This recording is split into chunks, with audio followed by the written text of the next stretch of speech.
What's good, folks? How's it going? This beat is fucking dank. God bless Harris Heller for this fucking playlist. It's so fucking good.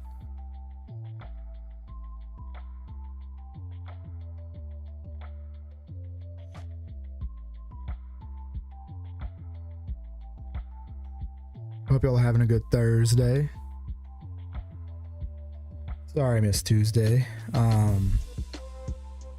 Had some personal things going on. I'm fine now though. I'm doing much better. Feeling much better. Not great, but better.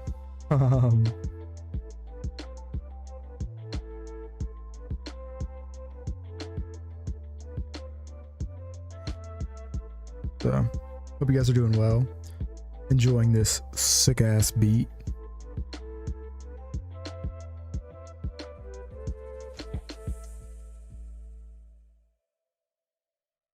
And here pretty soon I'm gonna get into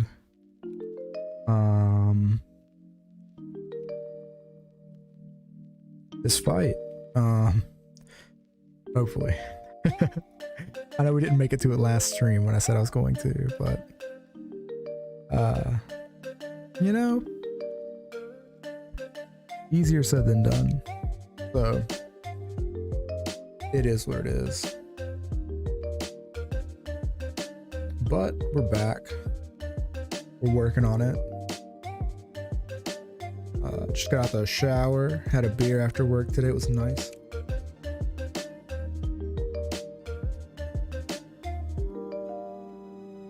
Feeling good.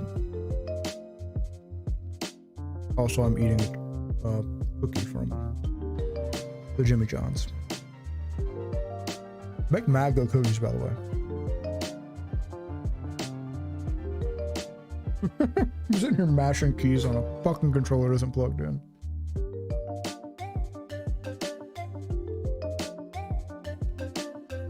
I like to get a Bluetooth adapter eventually, but the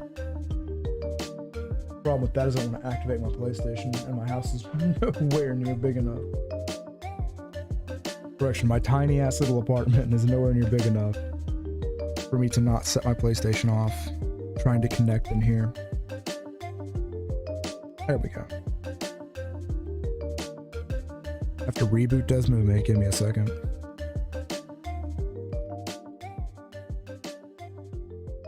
God, that beat is so fucking sick.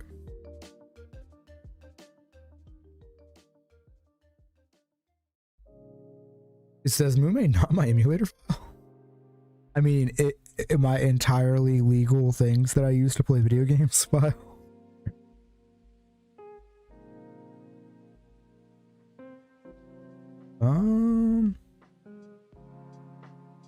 Fuck it, I'll find it the other way. Yep. 6% of the time works 100% of the time. Okay. Now we can play Platinum.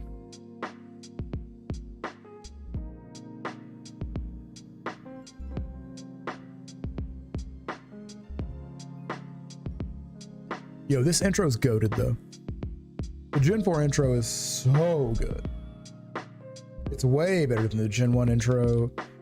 The Gen 2 intro is fine.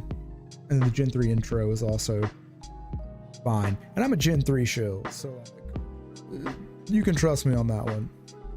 Oh, this is not sized properly. 1 second. Boop. Is that sized right now? Much closer than it was. All right, so I have no idea what I was doing. I was looking at my own stream being like, why isn't Desmume working? All right.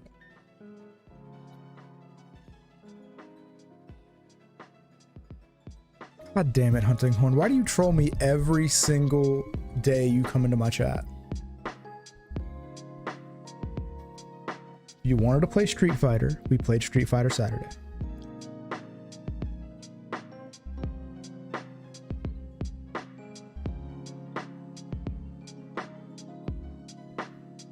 I don't think it does though. I think with the week I've had, you could have let me have this one. You could have just let me have this one. Pokemon healed up. Yeah, okay. Oh, I know what I'm doing. Oh, by the way, 2 of the characters in this team are named after Street Fighter characters, Abigail and Blanca, and they're both fucking degenerate. Which that is being said by a jury player, so grain of salt and all. But this shirt's a little tight. Because jury like isn't really all that good. Fucking work thing. But she's really fucking annoying. Dude, Abigail, like the problem with Abigail isn't really how big he is. The problem with Abigail is how fucking like hard to get around some of his bullshit is if you don't like know the matchup. Oh god, Timid is a terrible fucking nature for a Quagsire. Okay.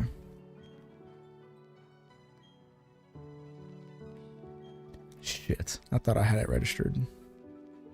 Oh, why am I down here? I came down here to heal. I was trying. I know what I was doing.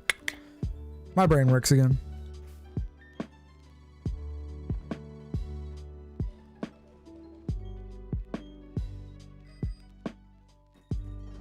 Really, mate? Come on.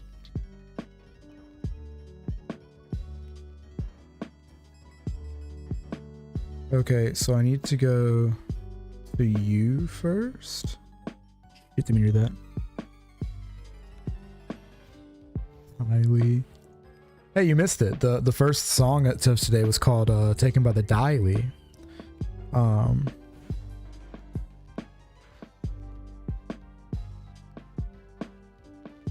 Yeah, the charge is slower than you think it is. Like the charge takes more time than you would think. Charge characters are notoriously odd. And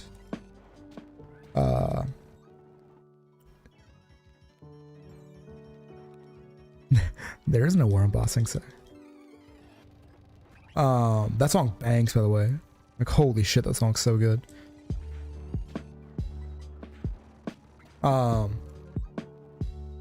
But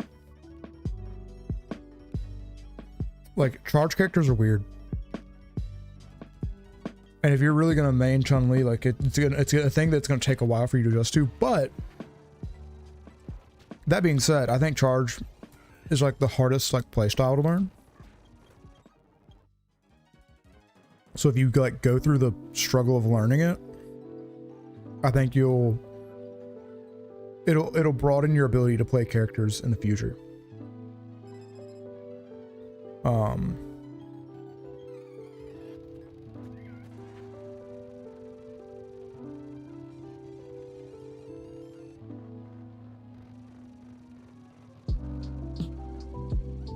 So the down up move is spinning bird kick. I'm pretty sure back forward is lightning legs, where she does the Daigo Evo Moment 34 parry move, right? And then her critical art is just CA lightning legs. Yeah, like I said, the other one is lightning legs. And then she has a critical art lightning legs. And then she has Kikoken, which is her fireball motion input.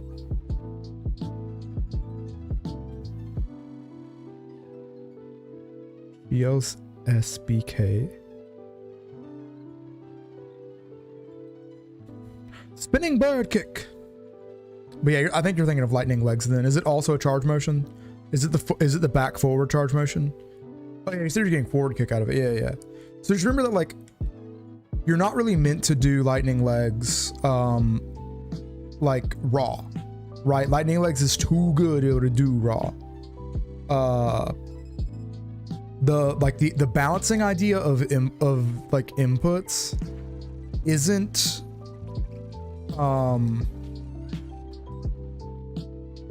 like oh, it's just quarter circle? What the fuck are you talking about? She has spinning bird kick, lightning legs, and Kikoken. She doesn't have no special move, does she? Or do you mean her critical art?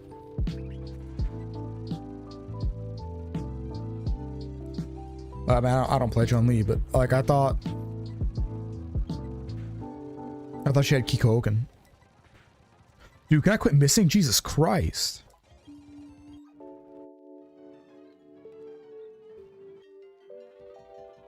Yeah, the critical art is just extra lightning legs. It's just critical art lightning legs.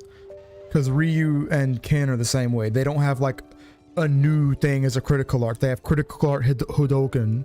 Well, Ryu does. And then critical art Shoryuken. And then Ken has critical art Tatsu. Tatsumakuken.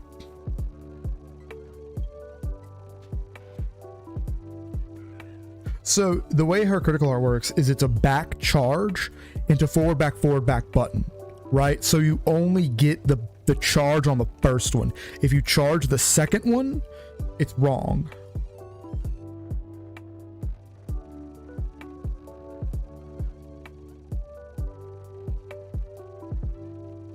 Well, you can do lightning legs into CA.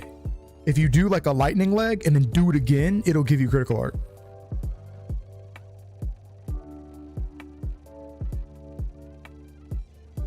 I thought she had, somebody has a fucking critical art where you charge back. Oh, it's Guile Sonic Hurricane. You charge back forward, and then hit the button. But no, with lightning legs, you can just do lightning legs twice and the critical art will come out. It's not like necessarily terribly intuitive, but it does work. But our timing, like I said, special moves don't have timing.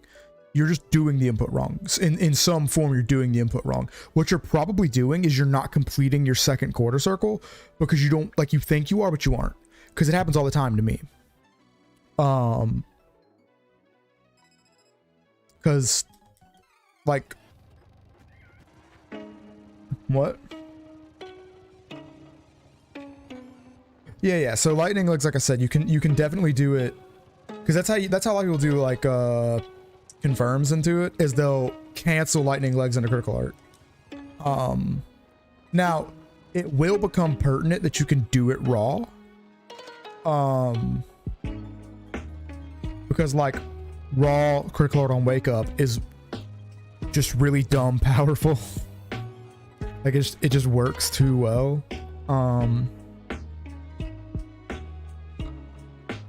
But also if you're doing it on pad, just like this motion, if you're not finishing to here, if you're not finishing to here, it's gonna count. If you're still here, it doesn't count the second quarter circle. You have to get to here. And it's harder to do than you like. Sometimes you think you're doing it and you're not. And also if you're too heavy on the downside, like, let me see if I can do it. If you like hold down too heavy, like see how I'm not touching my down key, but holding down on the D-pad can make it go down.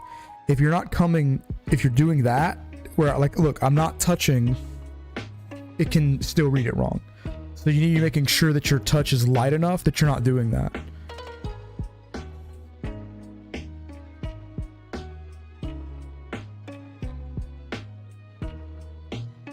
Yeah, I'm the same way with Jury's critical art.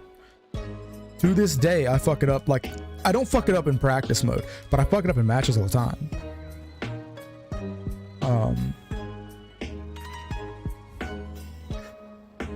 Oh, God. Fuck.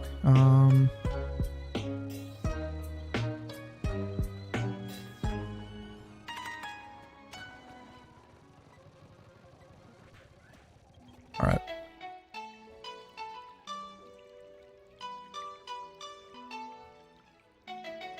But I mean, like, it's meant to be hard, right? It's one, God damn it, Spotify. It's an extremely powerful move, and it also, like, you can chip people out with it. And I don't know if you know what the term chipping out means, but it means that you can kill someone through block with it. So they make it purposefully harder. There we go. Like it's meant to be that way. Which is annoying, but it is what it is.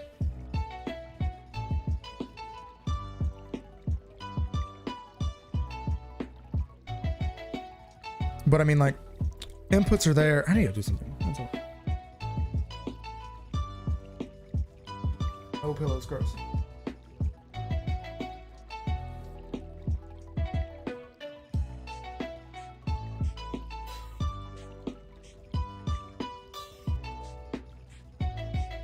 Yeah, and I mean, like, you'll still see like Tokido fucks up inputs from time to time. Oh, Brian F does. Like, Brian F has won like big long sets, and he just won an LBC on a fucked up input, right? It happens. There's no such thing as perfection, and it's a fool's errand to pursue it. But I don't want you to like give up on it either. Like the game is very good, and critical arts are a big part of the game. So, you know. How do I keep fucking missing? It's like a 90% accurate move. Jesus.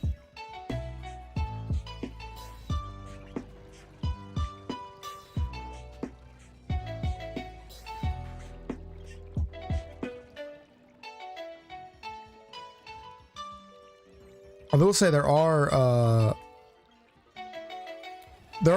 like easier inputs in games. I don't know if you've played with them at all or not, but Falk and Cody don't have any motion inputs, and they're both middling.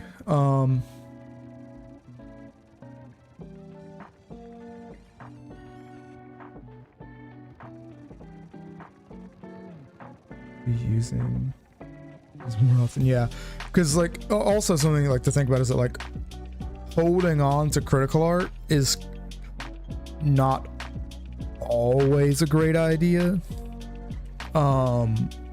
because sometimes like if you can get the chip out, or if you can get if you know your combo can't kill without like a metered move like an EX, blow the fucking meter, man. If you can't get out of something without blowing an EX, blow the EX, man. Like holding on to your critical art is not necessary at all. The only time it's necessary is when you're able to chip somebody out, or if you have a combo that can lead into critical art kill. Also, don't play computers; it's a waste of time. Just hop on ranked. Computers will not teach you how to play a fighting game, because computers act the same way all the time. Humans will not.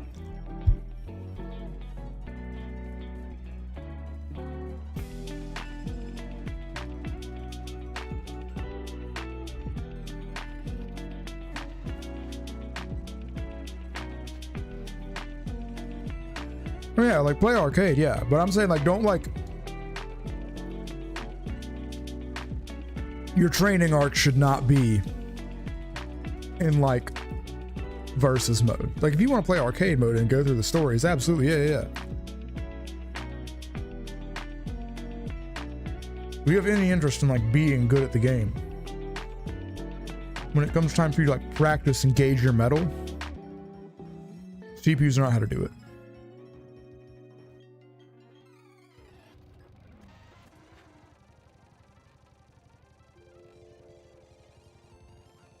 What does this say?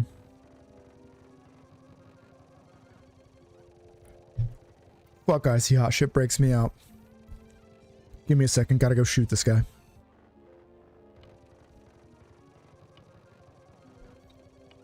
Wait, can I shoot from my phone?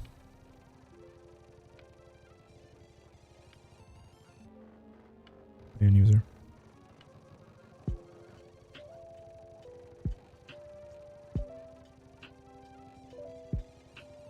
Wait. One second. How old is this user?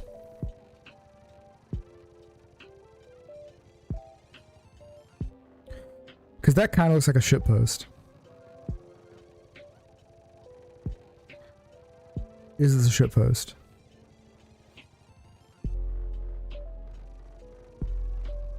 It doesn't say. Okay, yeah. Okay, we'll get shot. Sorry, mate. Can't confirm you're a real person. You don't look like a real person. You're getting shot. Fuck me. Dude, didn't you do this in the first place? Right. Oh, fuck me, I'm stupid. Okay, I need to go into stream mode. Let me see the chat. Oh well. It'll get shot later. What does this say?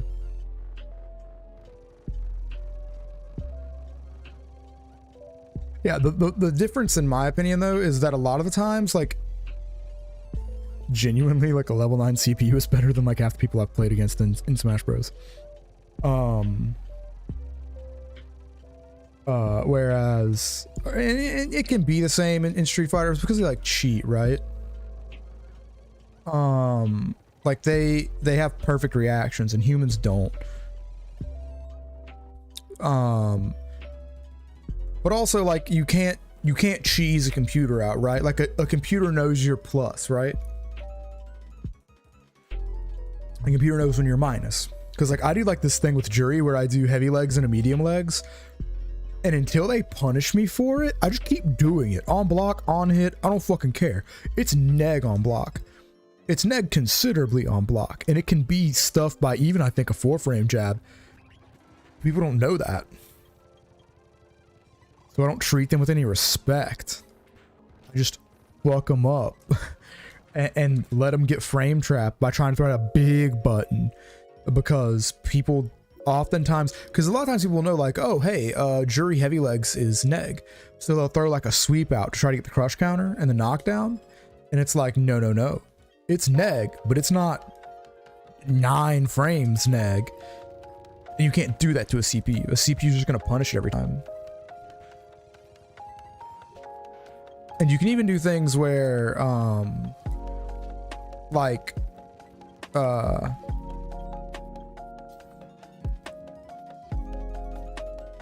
computer, I'm trying to think. Like, you can play mind games on a person, right? Like, but you can't play mind games on a computer, because you can sit there with Juri legs. If you have all 3 stores of legs, right? You can do heavy legs into light legs, and that's plus. And you can then jab them for counter hit, or a low light kick for counter hit, and get a small counter hit combo off of it after you've been hitting them with this fake ass heavy legs and medium legs shit, and they get sick of it and they figure it out. So, and that's just one character and one example of like a setup that you do, right?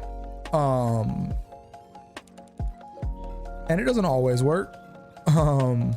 Jesus Christ, can I hit this fucking thing with a mud bomb already? Thank you.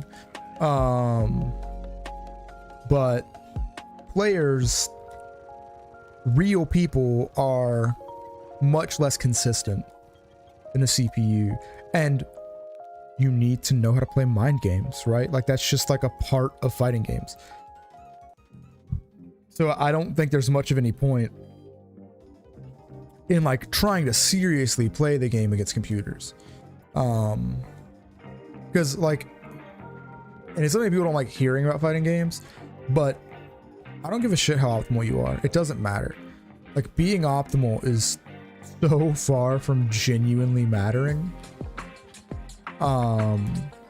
in a fighting game, because if you're always doing what's optimal, you're never doing what's unexpected, right? You're always doing what's expected. Like with Juri, heavy legs into light legs is like the right thing to do when you like miss a hit confirm, right? Like if you low forward into heavy legs into light legs, that's like how you do that if you miss the hit confirm, if it's on block. But you can, God, English is hard.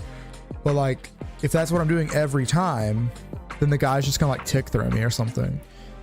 Or like if I'm going for the tick throw every time, they might just jab me out.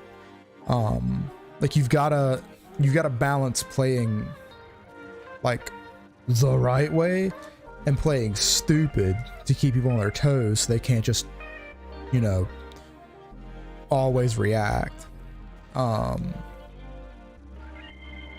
But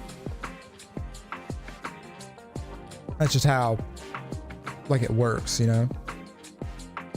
The same thing goes like with this, right? Like, something that's like really exploitable in Pokemon is the typing system, right? When you play like competitive Pokemon against a person, if you've got a fire type on their water type and they know you've got like a water absorb mon in the back, they're going to expect you to send out that water absorb mon, and maybe like let's say they've got a Jellicent. They might like throw Will-O-Wisp to burn your water type. Fire types out here and it's got knockoff, and if they predict wrong and they Will-O-Wisp your fire type and it does nothing, and you knock off their Jellicent, they die, right? Like, even if it can live one, if you're faster, right, you have to the next turn and kill it. So they might predict you to stay in and go for the Scald. It just depends. Whereas an AI, every single time you have your fire type out on their water type, they're going to use water move. Every time. So, I just think, like, it's interesting to me, like, the differential between, like, learning how to abuse AI and learning how to, like, effectively play something against other people. Because you and I both know how easy it is to manipulate the AI in Smash. It is not difficult.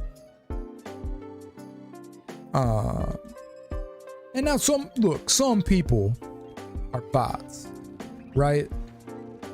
And it's a thing in most games. Like, Flowchart Ken been around for a minute, and you can still kind of play Shoto's Flowchart in Street Fighter, right?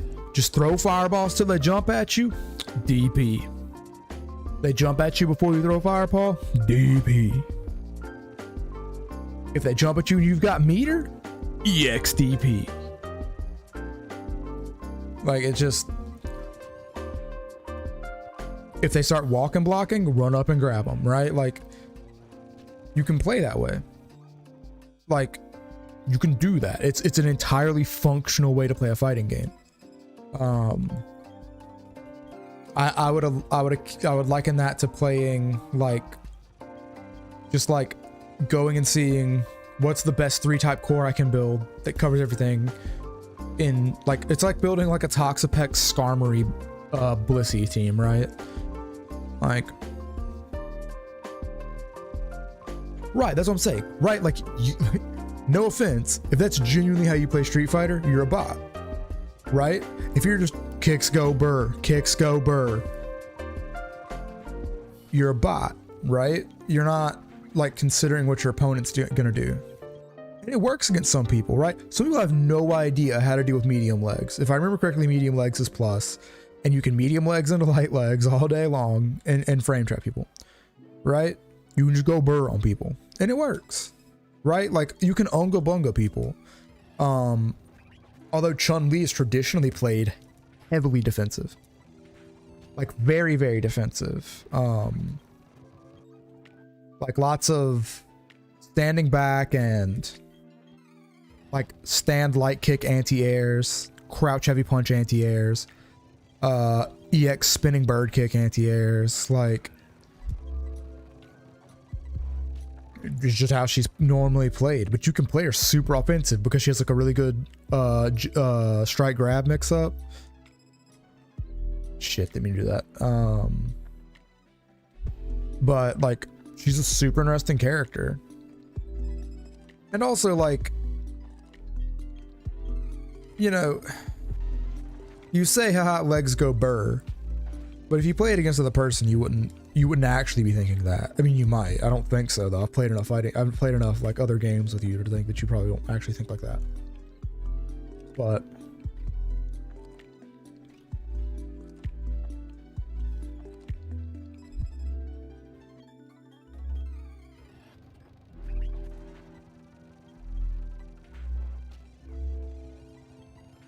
because legs go burr is not terribly sustainable, as it were.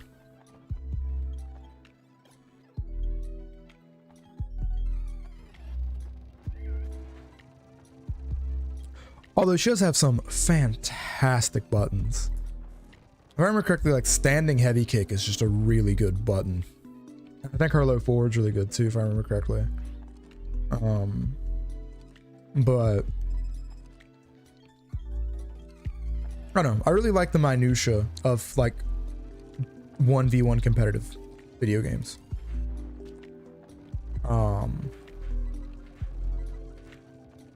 Seriously, can I hit a fucking move? Jesus Christ. Can I get a better fucking move to use, please?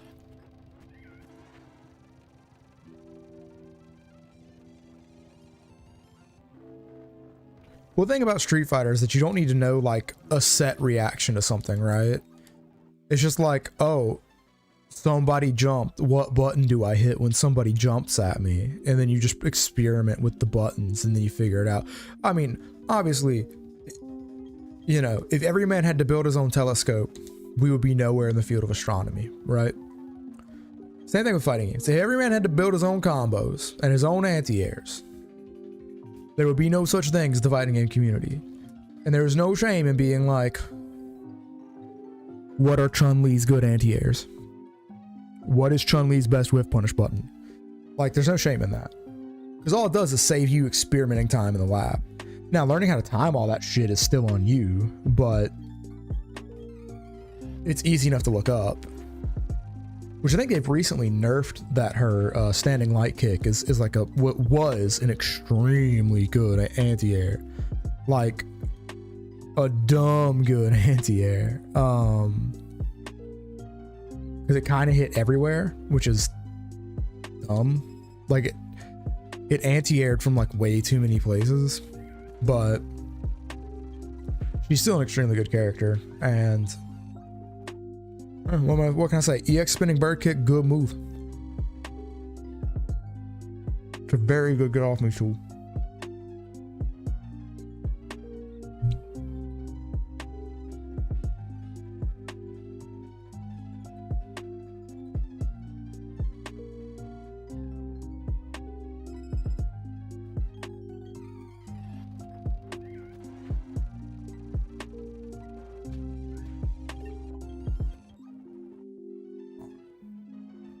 We're almost there, guys.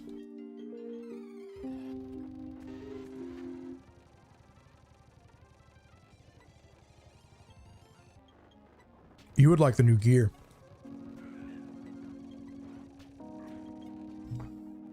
Rams thighs go burr.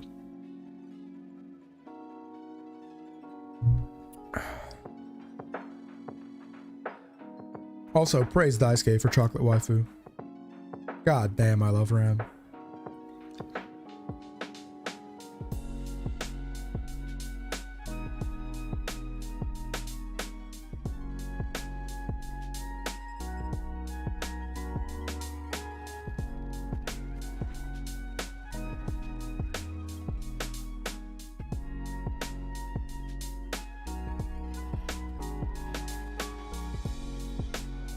Like, I know you're not a big Twitter user, but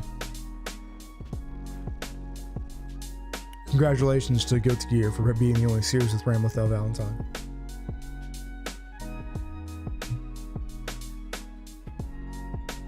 That cookie was delicious.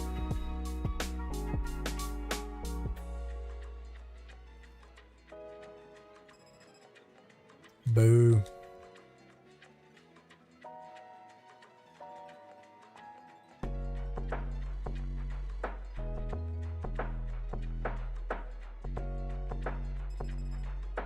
Damn it, guys, come on.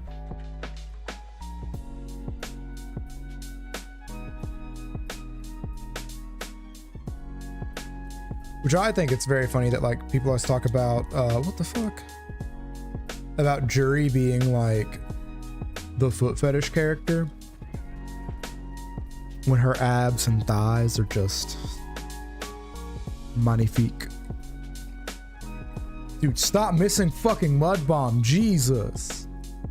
I really want to use my only earthquake TM on you.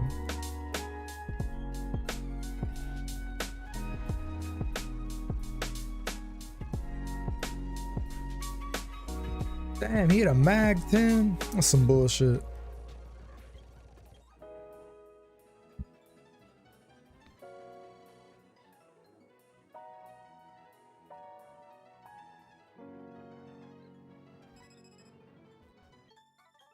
Yeah, no. In conclusion, I like me some fighting game girls. I like them quite a bit.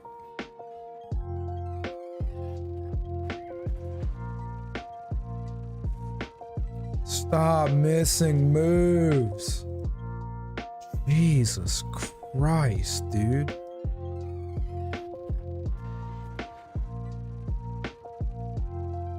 Which, I mean, there's a reason I named everybody after fighting game characters, right? Like, fighting game characters, like, why is it that fighting games, MOBAs, and mobile games have all the best character designs? All of them. I mean, look at Genshin. Look at League. I really like the Smite character designs. The Epic 7 character designs. Arknight's character designs.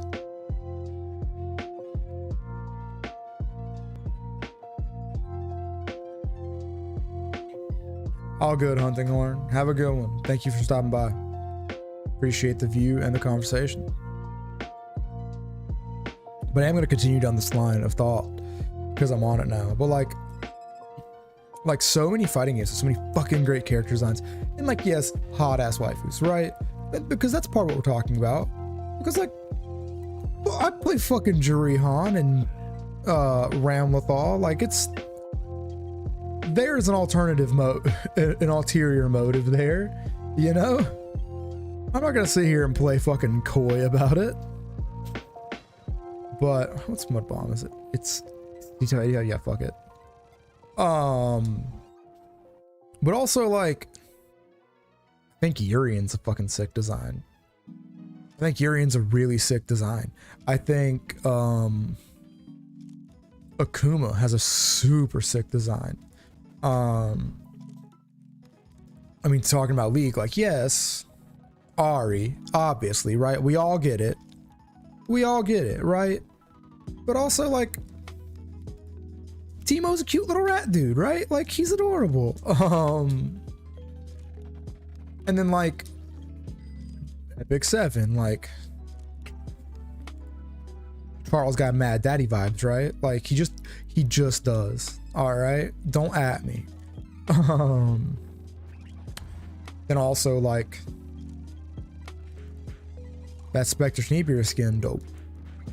Oh man, Violet skin, like the Crimson whatever Violet skin, where he's wearing like the red suit. Oh, it's juicy. I love it. I love it. But like, why can't regular ass games have designs that good? Right? Like, why can't non-mobile games and non-MOBAs and non-fighting games have designs that good?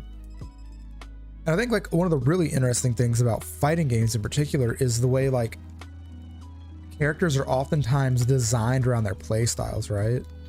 Like Juri. It's something you might not notice if you play like Street Fighter 4 or if you play like one of Juri's better skins. But if you like Juri's base skin, her feet are so uncomfortably large. It's so uncomfortable. Like, they're so much bigger than they should be. But it's on purpose. It's not like a design oversight on the, you know, Street Fighter devs. It's on purpose because Juri's main way of fighting is with her feet, and I want you to emphasize on that. If you look at it, Balrog has relatively normal to small feet, but homie's hands are huge.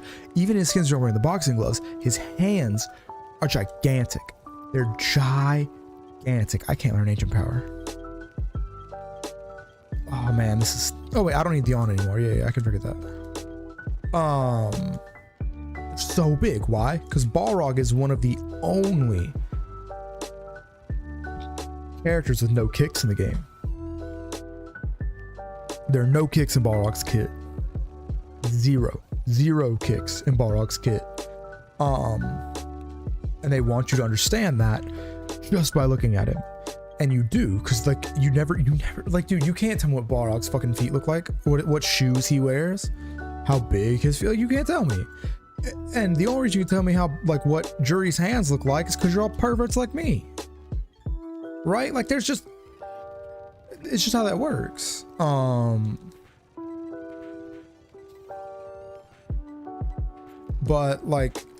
But then Ryu and Ken, their hands and feet are both fairly large because they use both. You know, these character designs are like, they're super intentional. And it's really cool to me. Like Ram just always kind of looked like a commander, right? Like Ram's character design looks like a commanding officer because she kind of is. She has these little minions she orders around, whereas she doesn't really do most of the fighting herself. I mean, like look at her. Most of her normals, other than punch and kick, are like her minions, right? Her minions use the swords. Her coat has a mind of its own and it can like move on its own. It's her 6P. So like that's intentional, right? Elphelt, when you look at her, she looks like a bride, because that's a big part of her character. Not necessarily in the way she fights, but you know, other stuff. You see a lot of the times, characters will be like proportionate to the weapons they use. And that's like it's a really cool like design consistency like piece that I like. I find it extremely interesting as a design philosophy.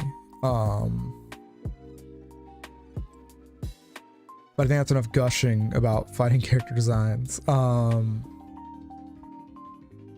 I think I was going to talk about, something that I thought about talking about today, geez, English is hard, is I was talking earlier today about my travels with a coworker. And I've traveled a lot, but I haven't traveled what I'm going to call the cool way, right? I didn't spend a semester abroad in Europe or go on a mission to save people who didn't fucking want me there in Africa to make myself feel better. Anyway, like I don't have these like crazy cool stories about my travels. I traveled in a fairly modest way. I traveled mainly around like rural America. Don't get me wrong, I've been to Chicago, I've been to Indiana, I've been to Denver, I've been to, you know, Washington, D.C. I live in a fairly large city now.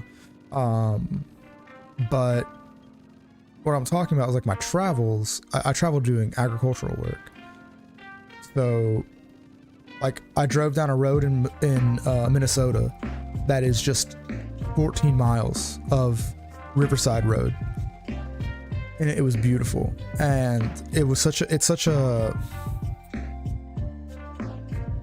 different way to travel than like what I think of as standard, if that makes any sense. Like normally when people travel, they think about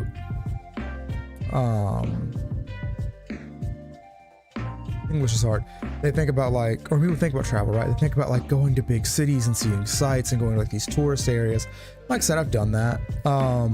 Been to Sturgis during Bike Week, even though I don't really do motorcycle stuff. I've been to Wall Drug, which is like this big like tourist trappy area in the middle of nowhere in South Dakota, which is kind of cool. I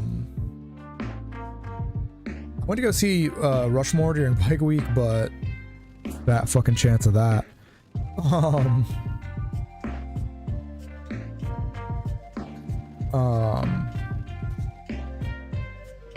But like so much of my travel has just been like the regular everyday places, just all over the country, right? I spent some time in Lubbock, Texas, which is this barely decently sized town kind of in the middle of nowhere. I mean, it's the only thing for probably about, I mean, at least an hour's drive in any direction in a state with 80-mile-an-hour speed limits. So like it's a pretty substantial trip out there, and it's kind of the only thing out there.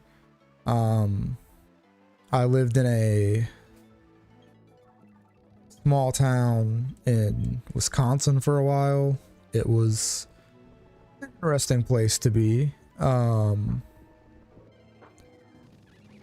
Didn't spend a lot of time in that town because I was doing a lot of traveling at the time. I was going to Indianapolis and all over Minnesota, North Dakota, Missouri, spent some time in Arkansas.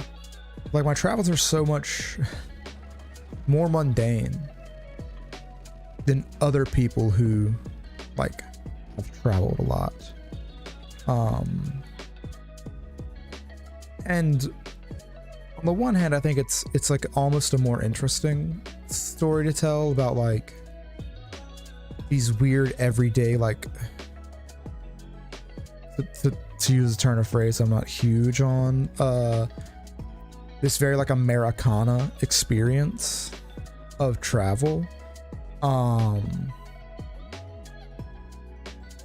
But on the other hand, like, I never left the country. Like, I have friends from other countries that I've met here in America, but I never left the country. I've never anything like terribly wild, right? But I registered this too quickly. I have traveled and I have done interesting things in my travels.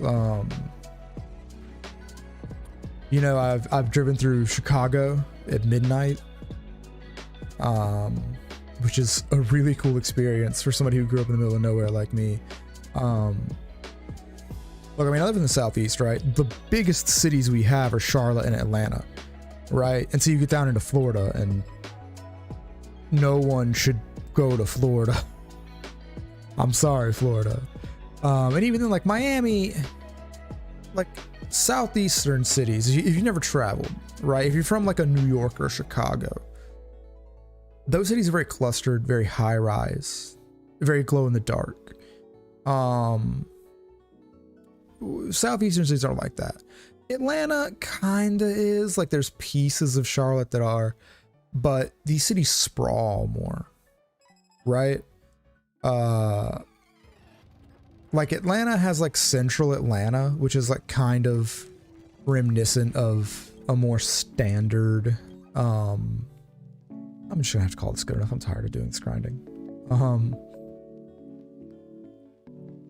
Like a standard like downtown area and stuff. But like as soon as you get out of like the main part of downtown, it turns into like suburban sprawl.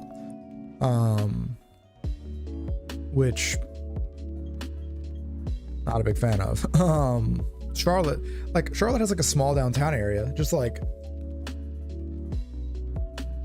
Raleigh, Greensboro, you know, Charleston, all of that. But again, they sprawl pretty far. But the cityness of it, like the inner city part doesn't sprawl. Chicago is a fucking 60-mile circle of city, right? New York's very similar in that vein of just, it's a gigantic fucking city, and the whole damn thing is city.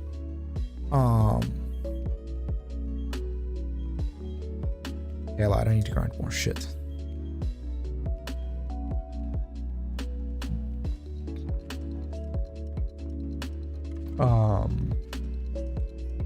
And it's a thing that you just don't see a lot. So driving through that at midnight, while it's all lit up for the first time, is such a strange experience, and it's so interesting to my poor little redneck brain. And it's an experience that I don't think I'll forget. Jesus Christ. And I imagine it to be very similar to the way that people who are from more urban places feel the first time they really see the stars, right? Again, if you're not someone who lives out in the boondocks and has ever lived out in the boondocks, don't get me wrong, there's a lot of detriment to it, right? Internet out there sucks. It just does. It just is what it is. The internet connection is trash in the area I'm from. you better not be progressive out there. And not just economically progressive. You best not be terribly socially progressive out that way. However, I think there's something to be said about seeing the stars at night for the first time, or the first time in a long time, even. As someone who, again, grew up out there, you take it for granted. And after spending many a year living in a large city, you know, I'm very rarely out at night and sober. And even then, even if I could, you know, theoretically, like take the time to think and look at the sky, I don't think I would. This is gonna sound dumb. I don't know how much of it I would recognize compared to the sky I grew up seeing, because it's just such a different experience here that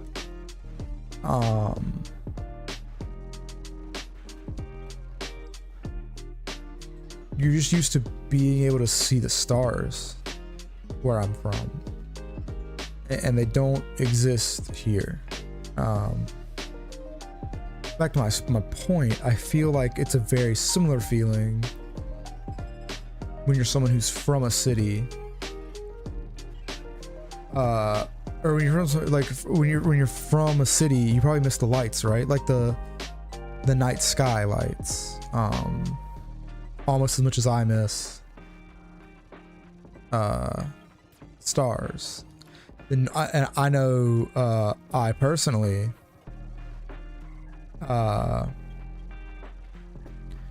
have become accustomed to, but never terribly cared it for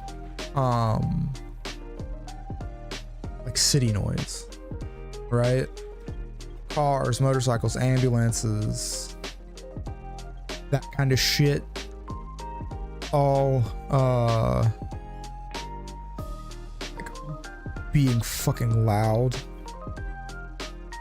at night. It's a thing that it took me years to get a good night's sleep in the city. And I, again, feel like there's probably an equal but opposite reaction to people from a city, like sleeping in a house out in the middle of nowhere, right? Because like out in the woods, there's noises, and now maybe those noises are scary to someone from a city. I don't fucking know. It never bothered me. But like in a house out in the middle of nowhere, I can imagine it being extremely uncomfortable, just due to the fact that there's no sound, right? Now some nights you have like in the summers there are cicadas and they can be loud, and crickets, and if you're near water you get toads and stuff, like, sure. But even then it is very quiet compared to pretty much anything else I've ever experienced in my life. And I do mean very quiet. It can be slightly unsettling at times to be in a space that completely silent. Like I said, you don't it doesn't happen here. It doesn't happen if you grow up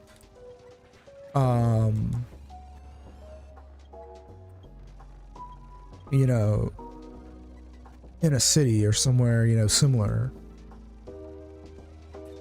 You're not going to be accustomed to that level of silence. And I think it's I don't know, it's an interesting dichotomy of man, right? That like I know I'm getting philosophical and up my ass about it, but like, it's interesting how things that can bring people comfort can bring other people discomfort, right? Like being raised in a city, I'm sure that like street noise is probably a comforting thing to sleep to. I can't fucking stand it. Whereas the silence I grew accustomed to sleeping in a house in BFE as a child, it's probably real unsettling to some people, which makes perfect sense. It's a pretty unsettling experience probably the first time you hear it, which is the same thing with like traffic noise, right? Like when you're used to dead fucking silence, bit of a different world to experience never-ending sound, the way street noise is in a city. It doesn't be that big of a city either. I mean, like the small, like Lubbock, right? Like I lived in Lubbock, and Lubbock isn't some big town, right? Lubbock has like, I don't know, 100,000 people in it, right? It's well under 1 million, right?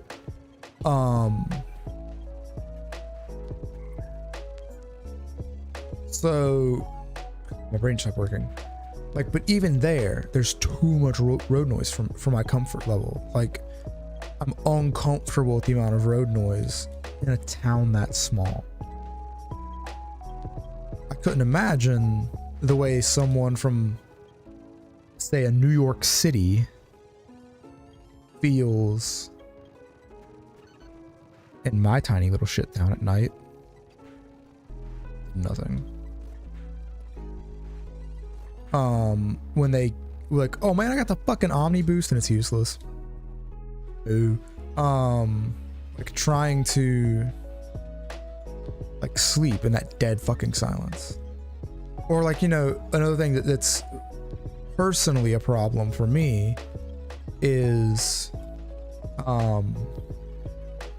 the light at night.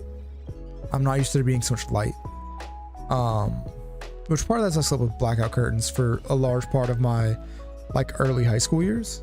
But like being in the main section of a city at night is a fucking nightmare. I had an apartment right off the highway for a couple of years. Fucking headlights come by at night. It's a nightmare.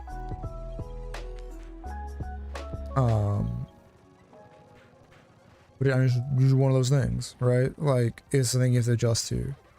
But back to my travels. I think it's funny how varied everything is, like, when you travel. Can I please fucking get this thing? Thank you.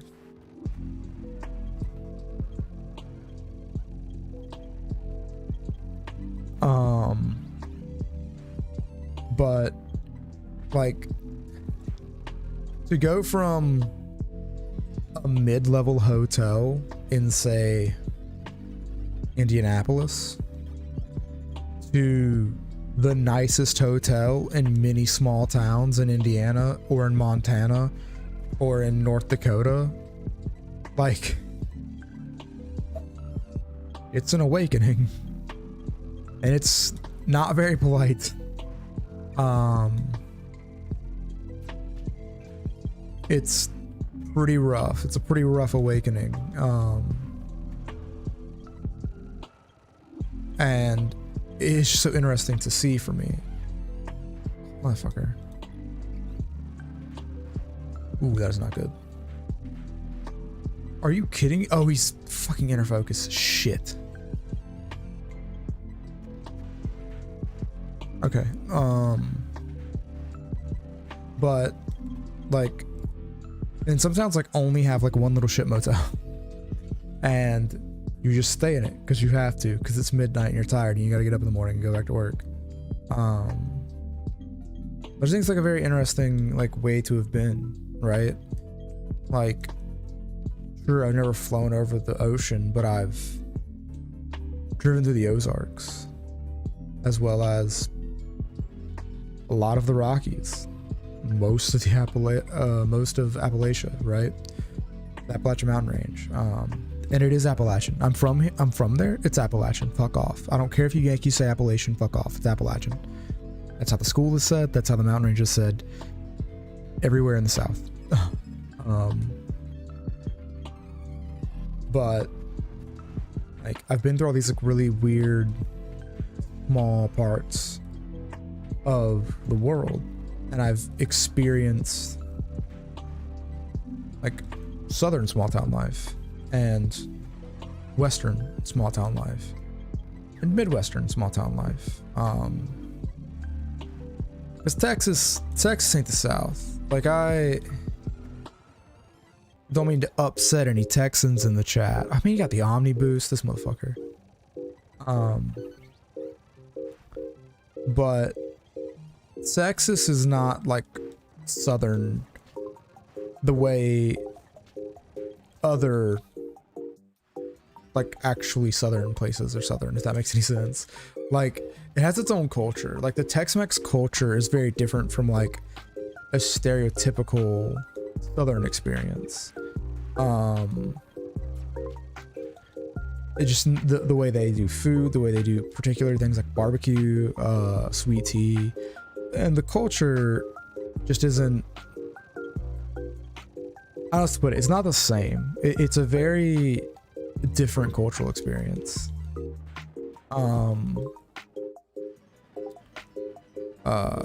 Just all around.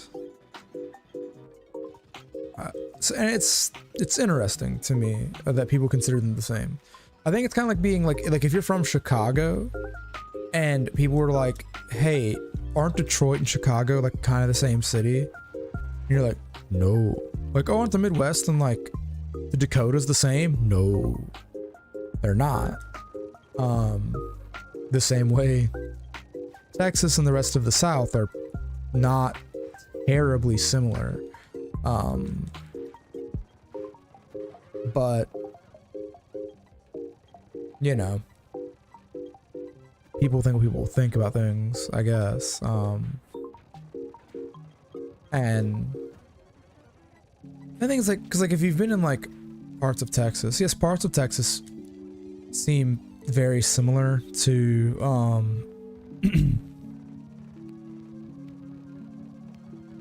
is that the 70 total? What's Stomp do? 65? Nope.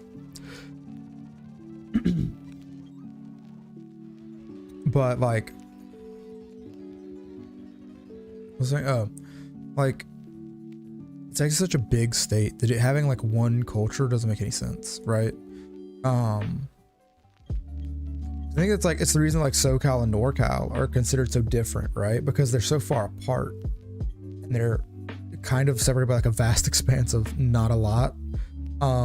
Right? It's like forests and vineyards, right? So, or like forests, orchards, and vineyards, I should say. Whereas the differential between like Texas and the South is that like, yeah, if you're in like Corpus Christi, Texas Station, or College Station, it has a very similar feel to the rest of the South. I still don't think it's Southern, but it's a very similar feel. Whereas like if you're like in fucking El Paso, no, like El Paso is by no means the South, in a meaningful way, I should say. Like they're just not the same experience. It's much more akin to Oklahoma or honestly like Mexico than it is to like the Southeast, right? Like North Carolina, South Carolina, Georgia, Northern Florida, Alabama, Mississippi, right? Like your real southern states where like the cultural ideas of what like the South is come from. And Lubbock's very similar to that, where Lubbock is very, I mean, it's very like Tex-Mex, right? Like you're in this like big plain like on this plateau. You're like the ground is flat as shit, but you're like 4,000 foot elevation. Oh nope. You know, it's not, you know, the same. And like I said, you're like, your culture isn't the same, right? Like the food has a more like Hispanic influence and less of like, you know, like a black influence, right? Like because a lot of like southern foods are black foods, right? Like it's soul food, right? It's a lot of things that, you know, whether they're Creole or like African holdovers or slave time holdovers, like that's where that food, that style of food comes from. Whereas with Texas, you can very much see a Hispanic influence in their food, right? And now most of it's Mexican, right? Because like they're it's a border state, right? But there are other things that make their way in, and now where I'm from, personally, there's a lot of Mexican influence. So seeing things like Mexican candies and Mexican sodas in stores isn't terribly uncommon, but like it's just more common in Texas. Like the cultural influence of it being so close to Mexico is very much felt. And like a big indicator I have, and this is dumb, for like what the South is A, how many churches are in a given square footage? Or even better, like how many churches are there per capita? Right? Because boy, there are a ton of fucking churches in the South. B, if I order tea at a restaurant, does it come sweetened? If it doesn't come sweetened, I don't know if that's the South, fam. Because like Missouri is also in a similar like kind of space where like northern Missouri just feels like the Midwest. Just feels like the Midwest. Like there's a lot of like European design. There's a lot of European food. There's a lot of beef. There's not a lot of chicken, which is weird. If you're in the South, there's like a lot of chicken eaten in the South. Speaking of like black inspired foods, like, you know, a lot of our styles of cooking come from that. And back in the day, things like beef weren't given to slaves, so that their food is more based around pig and chicken, which is why pork and chicken barbecue is much bigger in like the Carolinas and Georgia than beef barbecue, which is bigger in Texas. But America's shitty past aside, like they don't eat a lot of chicken in northern Missouri. They don't have any kind of southern accent, and they don't drink sweet tea. Whereas in northern Missouri or southern Missouri, especially like southeast Missouri, they're much more likely to have sweet tea, have southern accents.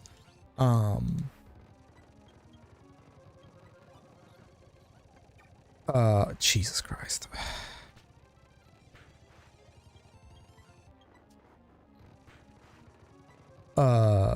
Use like what I'm gonna call southernisms, right? Like sweetheart and sugar, and like refer to people that way, right? You'll hear things like, oh, bless their heart, in that kind of region, where you're not going to hear that in Texas. You're not going to hear that in northern Missouri. And it just, you know, it's just different. Because Midwest is like that, right? Like there's a very different feel to say Minnesota and Wisconsin than like Indiana and Illinois. And they're not like the same type of place. Not really, right? Like there's overlap, but they are not like the overlap is nothing close to perfect. So I think that's enough ranting on my travels over the years, but I genuinely find it extremely interesting the way that, like, you know, people joke about America being boring and you know, America not having like culture, right? But there's so many like interesting cultural variants all across the country, right? Like look at music, right? Like grunge out of Seattle, whereas like garage rock came out of the Northeast, right? I mean, look at like different styles of rap, right? Like how many rappers, especially like back in the 2000s and late 90s, could you pick out where they were from by like the way their beats were constructed and the way their lyrics were constructed? Southern country and Southern rock versus like Appalachian bluegrass versus like Western music, like Western and country Western music, like cowboy music. Like the cultural differences there are significant, right? Or not unsignificant is the way that I feel like I should phrase it. And I find them very interesting. I find them extremely interesting. If nothing more than as like microcosms of their greater cultures. Because like, although it's kind of dead now, like St. Louis rap versus Atlanta rap versus NorCal and SoCal rap, right? Like Bay Area rap and LA rap, or, you know, more probably commonly understood to be like Compton rap. Those differences are extremely interesting to me. Like I said, you have like your cowboy style Western music. You have your very much like Southeast US Southern rocks type stuff, right? Your Charlie Daniels, your Leonard Skinner, your Alabamas. Whereas you also have like bluegrass, which also blends into what modern day country has become, which is mainly like an old Appalachian culture, right? Like from the Appalachian Mountains and from the people who live in that region. And it's just so like interesting to me to think about. You know, pop kind of doesn't have that because it's pop and it's all kind of the same and not much of it's original. But even like isn't death metal more of a Midwest thing? Whereas, like I said, grunge obviously came from Seattle, the Northeast, and you know, your garage rock, your dad rock, whatever you want to fucking call it.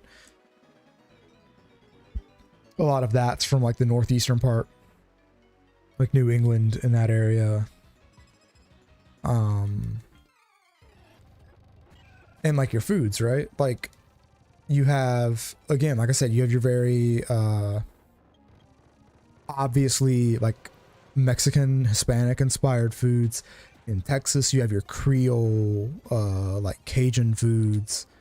In Mississippi and Louisiana. God damn it, can I hit this thing? Seriously, mate? Fucking seriously, mate? Oh, god damn it.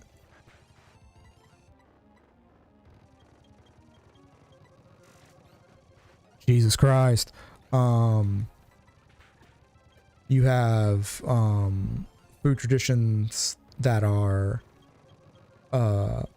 mainly from enslaved and formerly enslaved peoples. In the South, you have a lot of Italian and Jewish inspired food. In the North, you have a lot of German food. In the Midwest, a lot of Italian food in the Midwest. Like these inspirations, and they molded into their own things, right? Like a Chicago beef sandwich, like has inspirations from other places, but it's very uniquely a Chicago thing. like a North Carolina style barbecue, which there are multiple types of, right? You have a Lexington style barbecue, an Eastern style barbecue. And then you have, like, you move to Tennessee, right? And you have a Memphis style barbecue. And then you have the Texas style barbecues and Alabama style barbecues, so on and so forth. It's this really interesting food culture that we have all around America. Because, like, something that Yanks will say to me, the ones that I've, like, met through college and stuff, is that, like, oh, when I come to the South, I want to eat, because, like, up north, like, everything's like a deli. Like, there's, like, we have delis everywhere, and we eat a lot of delis, a lot of deli sandwiches, and you know, here in the South, you guys don't have, like, deli style sandwiches, like, not like local chains, right? Like, of course, like, you have, like, fucking Jersey Mike's and shit, but, like, a real, like, homegrown family deli isn't common around here, or in the South in general. Whereas, like, I got to the North, and I moved to the Midwest, and there's no fucking fried chicken. There's no fried chicken. I eat fried chicken like twice a week, right? Well, that might be an exaggeration, but I eat a lot of fried chicken, right? I love fried chicken. Fried chicken's so good. And, like, the only, like, fried chicken joint in this town I lived in was a fucking KFC. And look, if you're not from America, I've heard outside of America, KFC's great. Inside America, KFC's a fucking garbage fire. It's so bad. It's terrible. It is the worst. I hate it. Whereas, like, here in the Southeast, we have Bojangles. We have Popeyes, right? So, like, Bojangles, North Carolina founded thing. Popeyes, Louisiana founded thing. Notice how both those are further south than Kentucky. And notice how only one of those has a white man on the front. I'm just saying. Look, Colonel Sanders, no disrespect. You 13 herbs and spices. Leave it to the professionals, all right? Because KFC's fucking trash.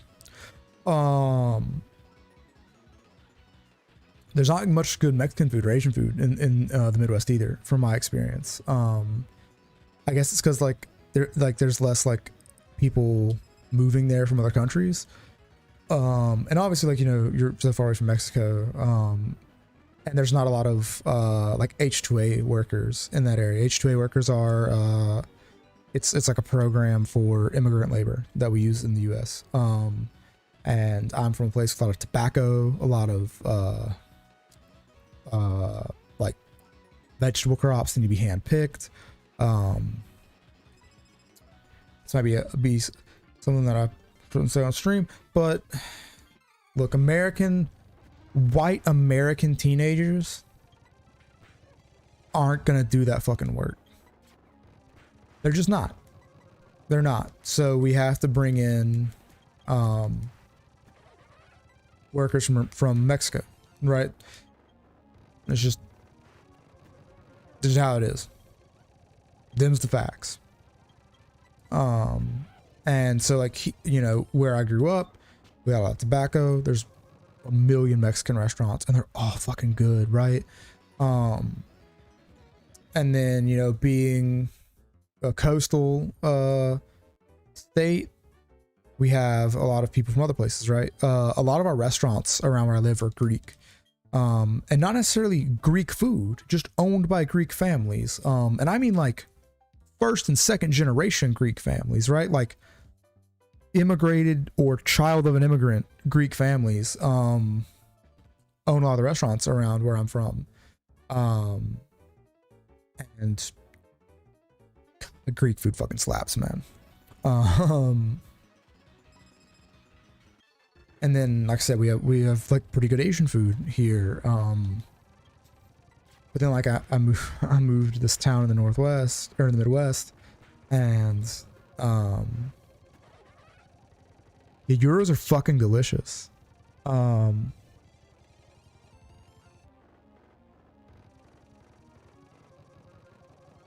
Yo, it's facts though, right? Like it's not even that they can't cook good. It's that they don't come up with good food, right? We just don't.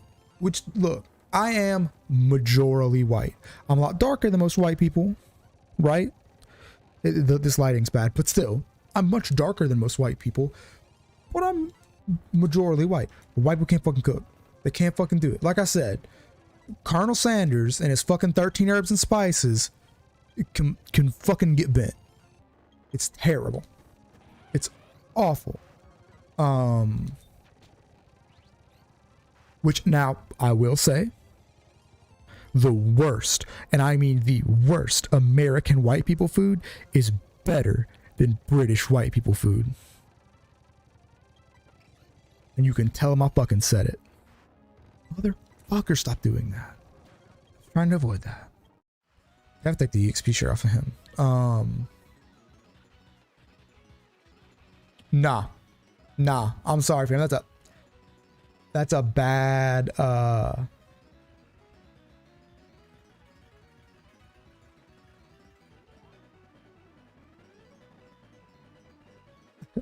I do definitionally have that, yes. But no, see, so like when I think about fast food, I rank fast food places against other fast food places, right?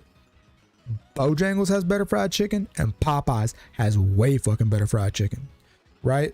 There's never, and I do mean never, an actual reason to eat KFC.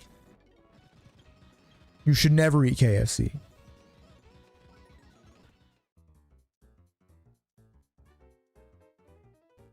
There's not a lot of churches around, and I've never actually, I haven't had churches since I lived in Texas.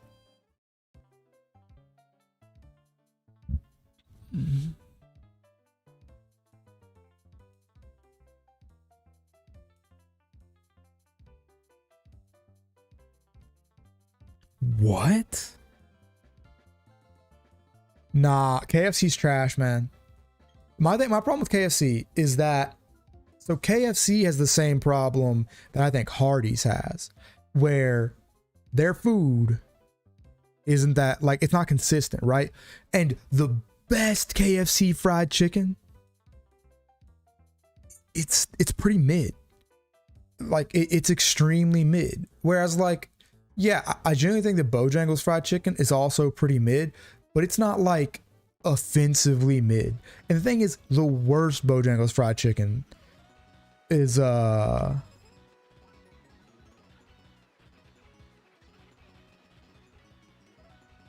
but dude, it's a slang term, chill. But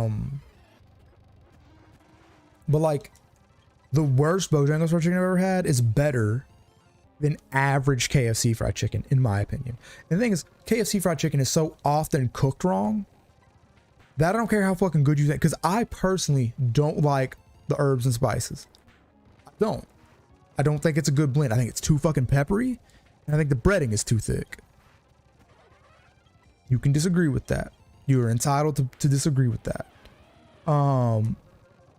But I so often get KFC that is undercooked. I don't, and also it's either undercooked or it's saggy, right? Or not saggy, soggy. That's what I was looking for. Oh shit, how good is Thunderfang? 65.95.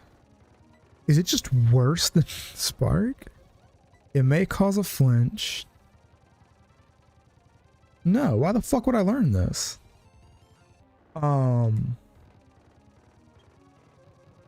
I've had it undercooked and I've had it soggy. And also, I don't like thick breading. I'm not a thick breading guy. That's a personal thing, and I understand that's a personal thing, right? I almost fucked up.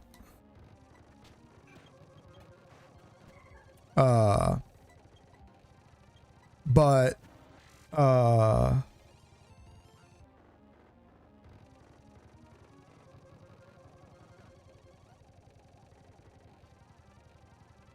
yeah, and I think is that like consistency is extremely important to me because I travel a lot, right? I was telling stories about traveling, which is where I got on food. Like I travel a lot and I need something to be consistent, right? I need it to be like I go to the Bojangles in Western North Carolina and it's good. I go to the Bojangles in Eastern Georgia and it's good, and it is. But KFC, man, KFC from our little hometown shit town to the little shit town I lived in Wisconsin, to Lubbock, Texas, to, I don't know, Denver, Colorado, all over the fucking country, KFC can be good or bad, and it's never fucking, like, it's never consistent. It's never been anything assuming consistent.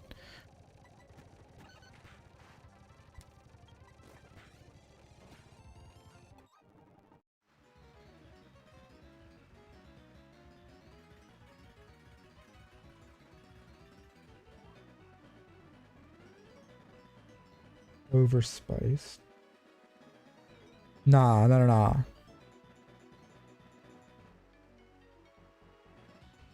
Okay, none of that now. I'm gonna ignore that, Z. But no, like, I think that, like, and now Popeye's like, man, Popeye's fried chicken's so fucking juicy. It's so juicy, and it's got a thin, crispy layer of batter on it. You can get it spicy fried. I fucking love spicy fried chicken. It's so good. But KFC's trash. Also, how can KFC have soggy batter and dry chicken? It happens every time. Every time I get a soggy piece of KFC, the motherfucker's dry on the inside. How does that even happen? No, whoa. Chick-fil-A does not serve fried chicken. Chicken tenders are not fried chicken. I'm talking about bone-in fried chicken. Alright? This conversation is not about fucking nugs or tendies or anything else. I mean a chicken breast and a chicken leg, bone-in, battered and fried.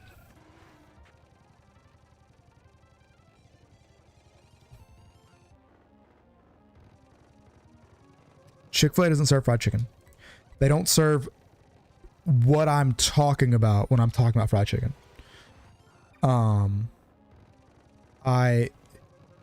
don't mean like chicken that happens to be fried. When I speak of fried chicken, I mean like the dish fried chicken. I don't consider like a tendy fried chicken. I don't consider like a fried chicken sandwich fried chicken. When I'm talking about the merits of a place's fried chicken, I mean bone-in chicken breast, chicken thigh, chicken leg, chicken wing. Yes, I mean fried chicken, right? That's exactly what I mean. I mean southern fried chicken.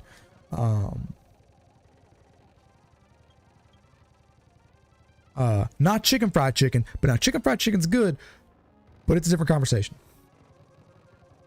Also, if you serve me chicken and waffles and I get a motherfucking chicken tender and a waffle, no. That is not chicken and waffles. That is not what I ordered, good sir. That is not in any way, shape, or form the dish I ordered when I ordered chicken and waffles.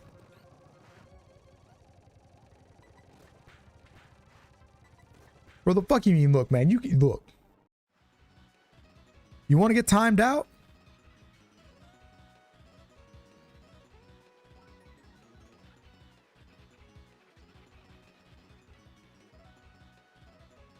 Right. But I expect to be bone in. I don't expect chicken like strips. If I get chicken strips on a waffle and you call that shit chicken and waffles, that ain't chicken and waffles. That is not how chicken and waffles works.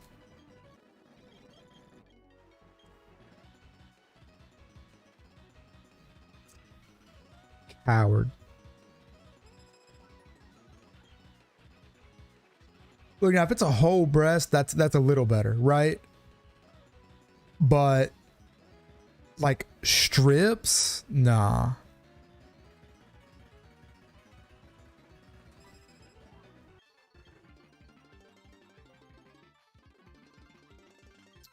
Look, I understand you boys were raised weak. Yeah, like a whole ass fried chicken breast on a waffle. I don't consider it optimal, but I'll take it. But what I want is like a side of like a piece of fried chicken, right? Like bone-in fried chicken and waffles. And I want to slice a piece of my fried chicken off, pop it into that waffle, pop it in my mouth.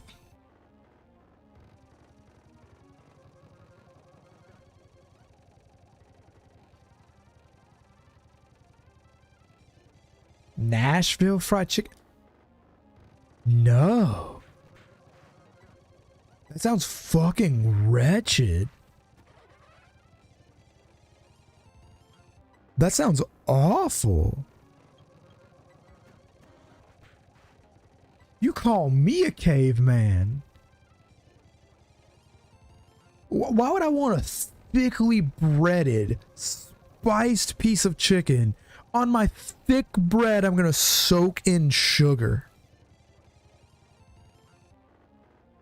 Yeah, I don't like, I do not like sweet and spicy. I think it's the worst flavor combination. Sweet and savory, sure. But a sweet and salty is fine. I don't do sweet and spicy. And look, if that makes me weird, I'll take that. I'll take it. I don't like sweet and spicy. It's not for me.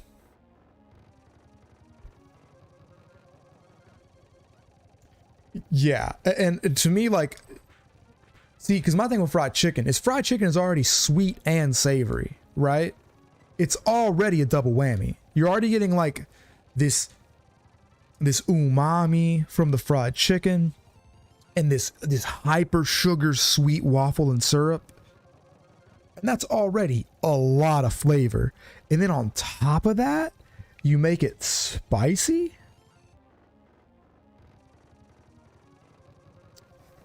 Well, but to me, like a Nashville hot chicken, it needs to be hot. Like if I'm gonna have Nashville hot chicken, I better get some fucking hot chicken. Like, because you know that, like, I guess I'll call it North Carolina style hot chicken. You know what I'm talking about. That shit's hot. And the Nashville fried chicken I've had has been hot. Maybe you mean like, well, there's a little bit of spice to it. Maybe. Like, maybe. But now, I like my chicken. If I want hot chicken, I want that motherfucker burning me up, right? I want hot chicken to make buffalo wings look mild.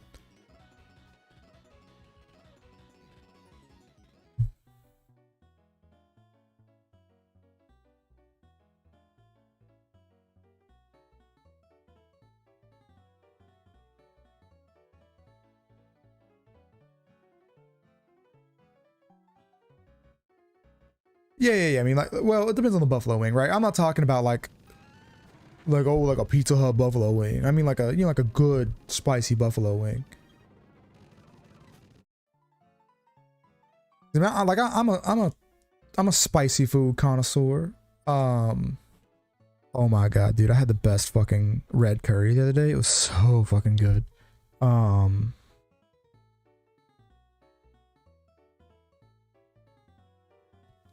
Yeah, like a good Nashville hot chicken's delicious. But now I do prefer like the North Carolina style of hot chicken. I don't know if it's just a Winston thing because I've only really seen it like in and around Winston. But I really prefer it because, again, I'm not a big breading guy. Yeah, dude, that fucking curry was amazing. That curry was so good. I really wish that I could talk about where I'm from more without like being worrying. Because, dude, it's so fucking good. I would shill that place so hard. Oh wait, no.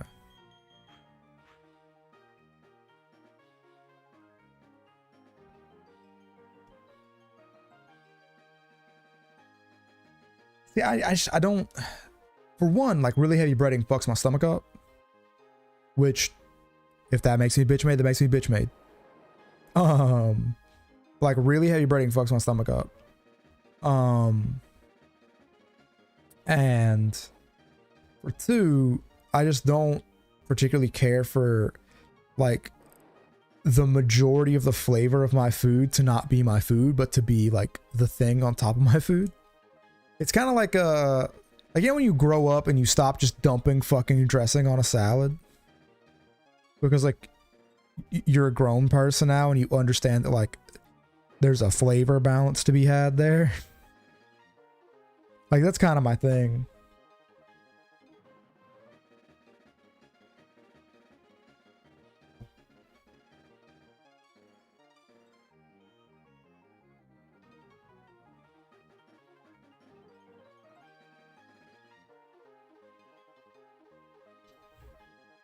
I'm just saying, like, you over, like, seasoned things as a kid. At least I don't.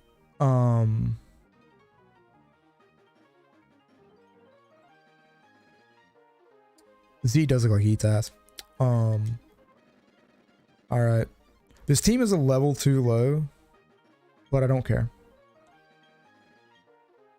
Yeah, that was my point. But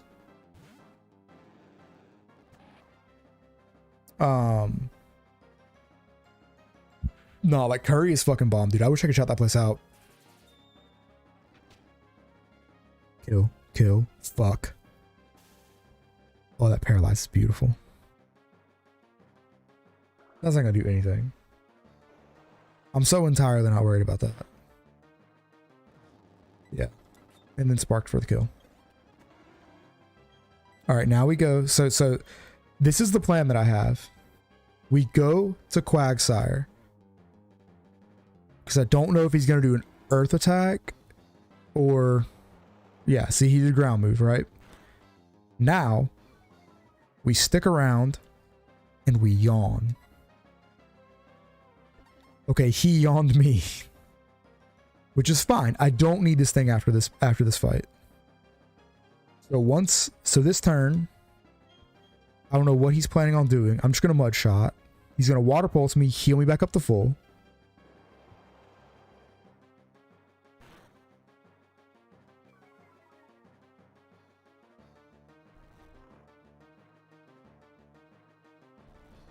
I've never really been much of one for Thai curry. I'm more of a Indian and Japanese curry kind of guy. Mainly because to my understanding, like Thai curry will fuck your shit up. Yeah, I really do like Indian curry. See, we go to this grass knot, one shot.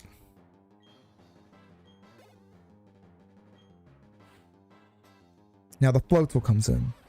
Now, float's level 37. I thought it was level 36. Fuck me.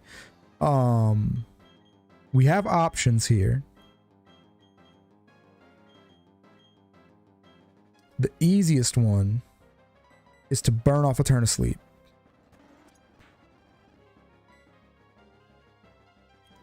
It's gonna Ice Fang again, isn't it? Nope, it's gonna brine. Nice. We yawn again. We yawn again because we can take... Okay, we can still take a crit.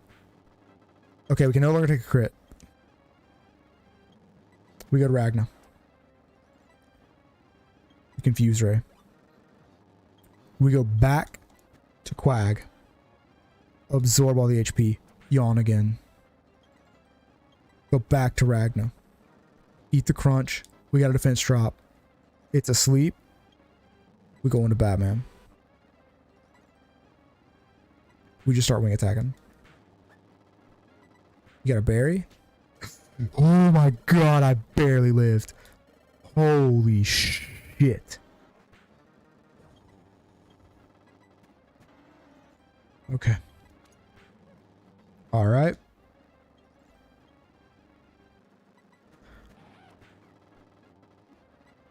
Alright, Spark, he can't wake up this turn.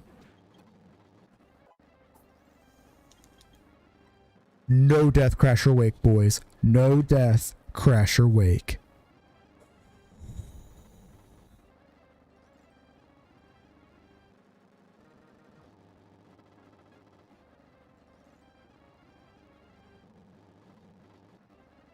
Yo, I would love to go get some Korean barbecue one day. Korean barbecue sounds awesome. Also, Batman did not get his back snapped. He got very close to getting his back snapped. But nobody died. Nobody died. Which is just so lucky. I'm not even gonna lie. Also I'm gonna teach Brian to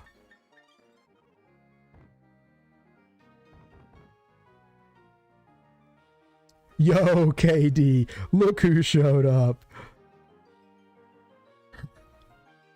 You missed the entire fucking fight, or have you been here and just not been talking?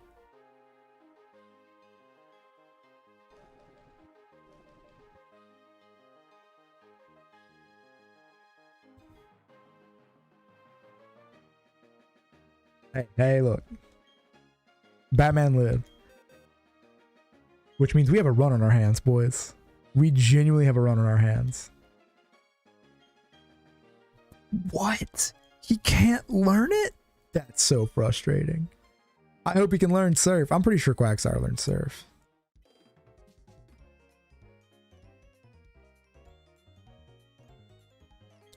Oh, you timed it well. Alright, I need to go heal, please. My Crobat is very, very injured. Man, you missed. We were talking about food. Remind me afterwards in the Discord to recommend you this dope ass Indian place I tried last week, where I got that curry that I was sending into your Discord. KFC is trash. KFC is trash.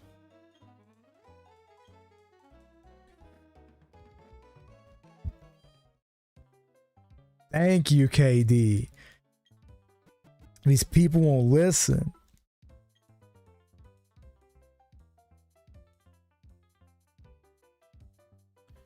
Oh, you're saying bet to the other thing. Well, that's also fair. I mean, you're the curry that popped up into your into the food channel in your Discord. That's where I got it from. It was fucking mad good, dude. And like all curries, it was better the second time after I heated it back up. It was way hotter. The first time I had it, I was like, this shit's too mild. It's not hot enough. But then I had it a second time. I had it later that day. Had it reheated. Shit was spicy. It was good. Thank you, KD. Thank you. Okay. So who's our next fight? I honestly don't even remember.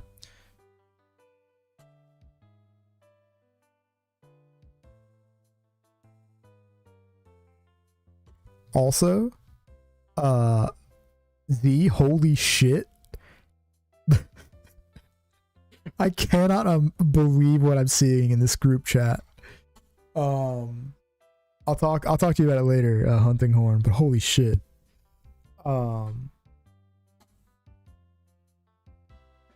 Anyway, I've got to see who's next because I'm not really sure. And I want to see what I'm going to do from here.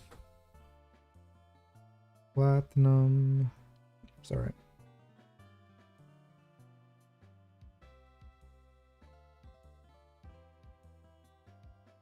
What? Yeah, I don't care. That's fine. F you. All right, let's look. Maylene, Crasher. Oh, next is Byron. That means next I get my fucking Lucario. I'm so happy. I'm so happy.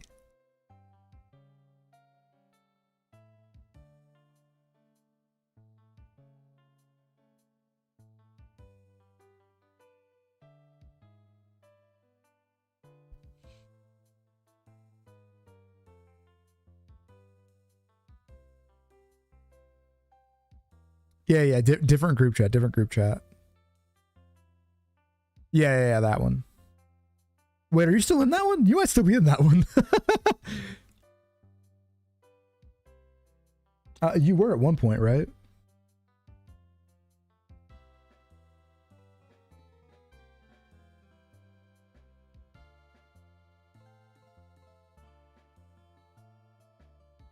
Oh, okay, well.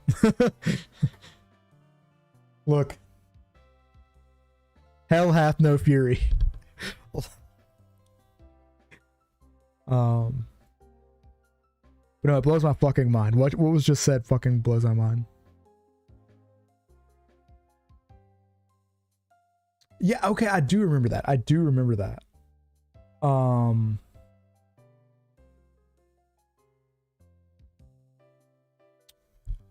See, you little shithead. You little shithead.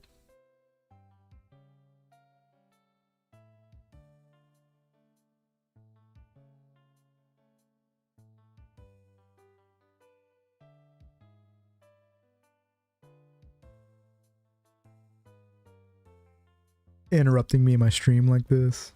You fucking bastard. Alright, so back to what I was doing.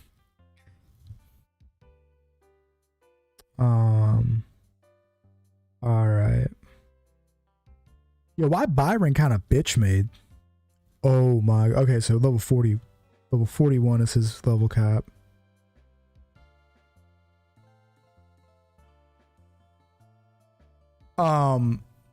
It's the other gay in the group who has not touched a video game since MW2, man.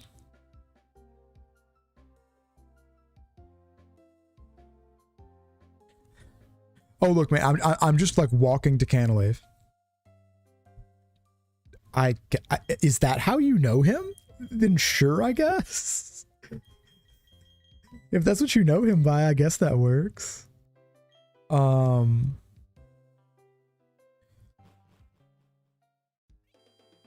I'm not doing anything. I've got to chase the platinum grunt. It's gonna take forever.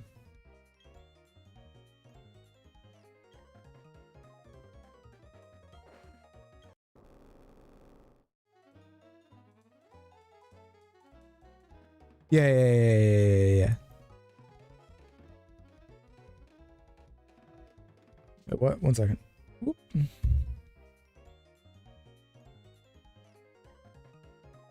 Yeah.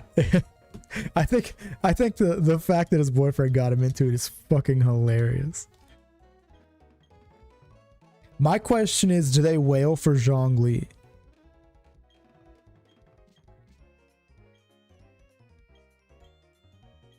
Cause like, I sure would. Fuck me.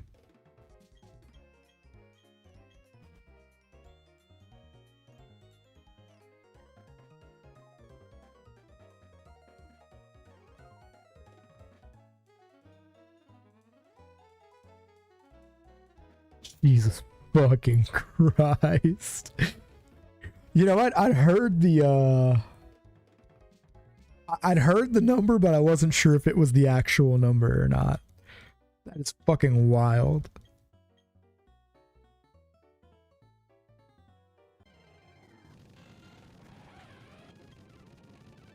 Yeah, like I'd be lying if I sat here and told you that like I wouldn't like drop, like don't get me wrong, like I'm supposed to be, I'm doing a job interview soon. My pay is supposed to go up considerably. I'm probably going to drop some cash on Epic 7. I might even do like some summons on stream. I don't know yet though.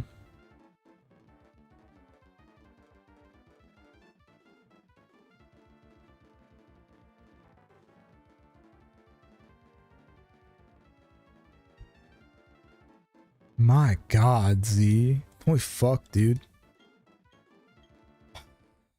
That's a rough time of it, my friend.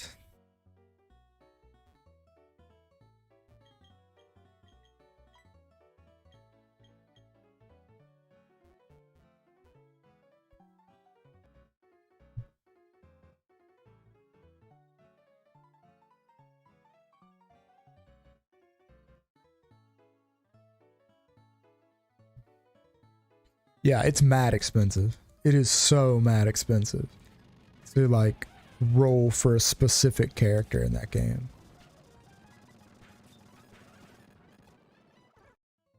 Which like I have what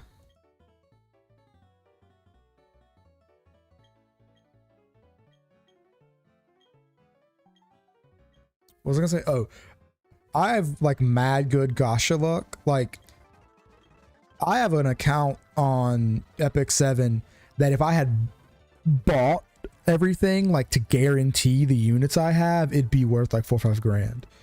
Like easy. I just got lucky. Like,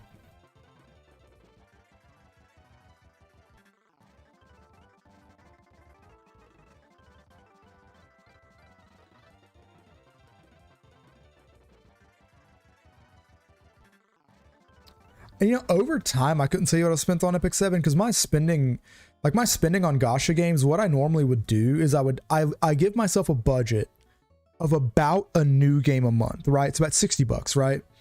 And sometimes I'd spend all or like the majority or all of that on the Gacha game I was playing at the time. Like since I've like been fully employed, right? So like over time, I've probably spent more than that, to be honest. I think now like Dokkan Battle, I don't even want to fucking think about the money I spent on Dokkan Battle. I spent so much fucking money on Dokkan Battle. A disgusting amount of money on Dokkan Battle.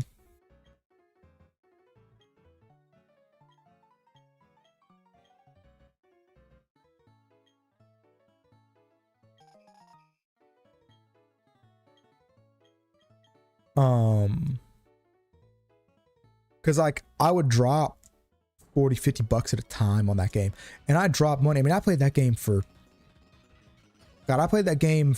I played the game for 7 years, and you know, 4 or 5 bucks here, 10, 20 bucks there, 50 bucks every now and then, like on a holiday, like on my birthday, right? Like I'd buy my, like if there was like a good banner out, I'd buy myself like the big expensive like $50 pack and just go ham with it. Like I don't know.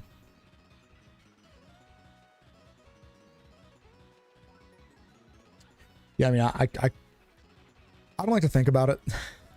I spent excessively too much on Gacha games because I also spent like a couple $100 on my Summoner's War account back in the day when I played Summoner's War, right? Like I spent mad cash. On like different things.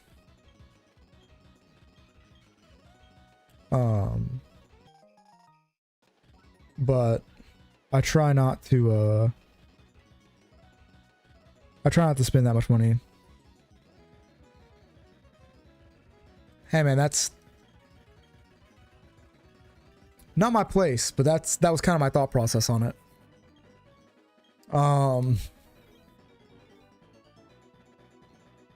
Which now, oh no, there's a guy with a fucking exploding Geodude over there. I'm not fighting him. This is not a new route, by the way.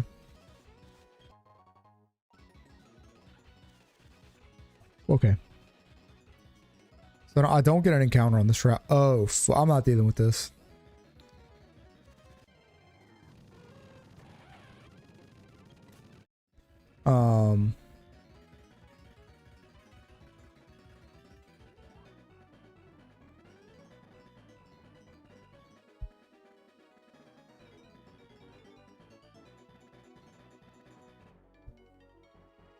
Oh yeah, I mean like that's part of it. But like my big thing with it was just, man, I want a fucking Scyther.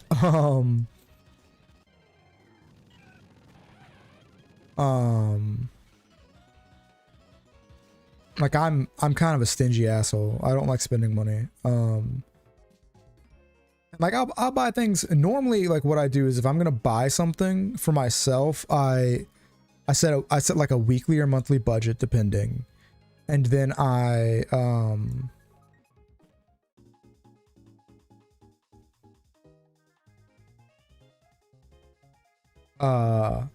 buy myself like a gift for my birthday or something, right? Like I bought myself my Drake statue and Fate Extella Link for my birthday this year.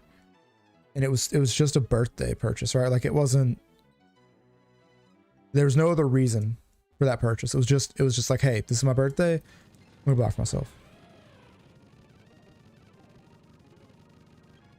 Yeah, like, you know, again, not my place. Maybe buy less drugs. So like you'll still be here. I do like Excel Link. I've thought about playing it on stream. I've been playing, and crucify me if you must. I've been playing Senran Kagura, and I kind of want to play the third-person shooter one on stream, but I don't know if it breaks Twitch TOS or not. I genuinely don't fucking know. How the fuck do I get surf though?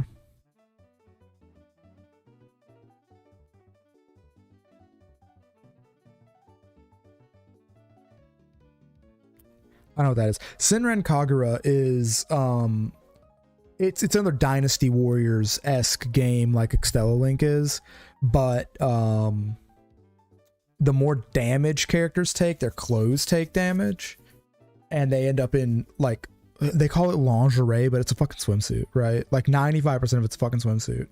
A couple of characters actually have like lingerie they wear, but it's I think I can have a lot of fun with it. Like as commentary goes, I think it'd be fun to commentate and just like be stupid over. Whereas like this is taking a lot of mental power. And my Monster Hunter one took a lot of focus. I think that'd be like a fun dumb thing to do. Get surf and platinum. Surf is found in Celeste Town after the player beats the classic boss Cyrus. Are you fucking kidding me? I have to do that fog bullshit? Where do I get defog?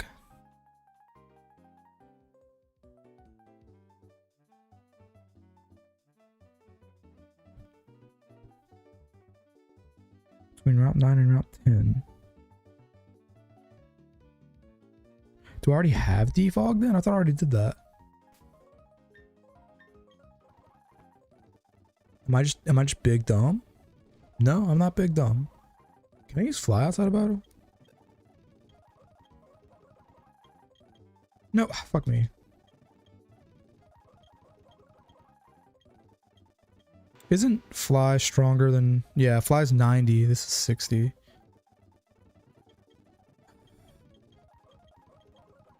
I'll get rid of... Wait, what's his stats like? Fuck it. I'll get rid of air cutter.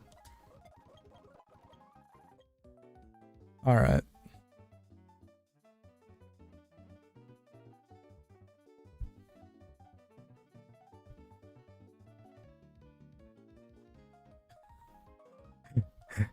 Yo, can I?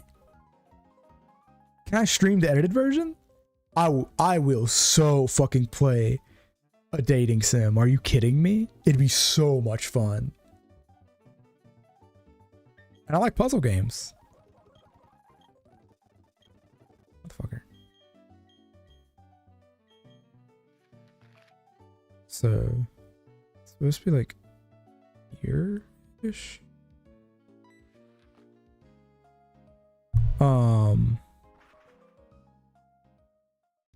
What is DDLC?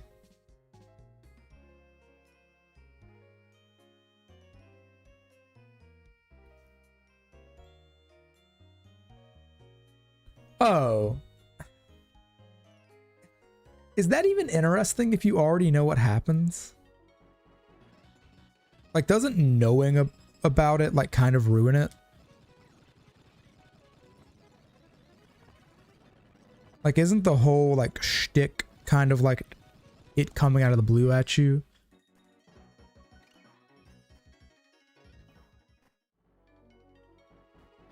I mean, if you say so. I mean, I haven't played it, but like I know like the shtick, as it were. Team, where the fuck do I get this goddamn thing that I need?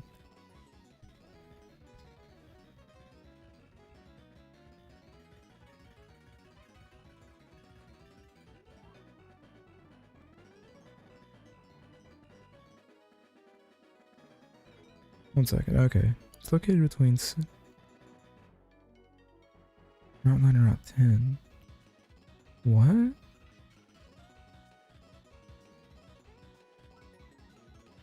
How do I get to the fucking Salacian ruins? Oh, my fucking music quit working. Damn it. Stop doing this to me, Spotify. I was wondering I was hearing so much of the fucking Pokemon music.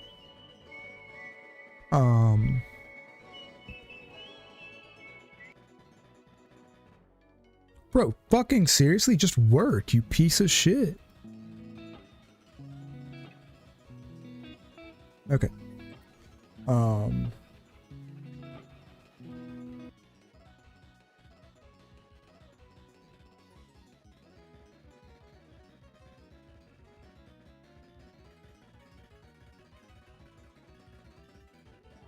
Yeah, I mean, like I said, I've seen I know how it plays out, right? Like I know the bit, as it were.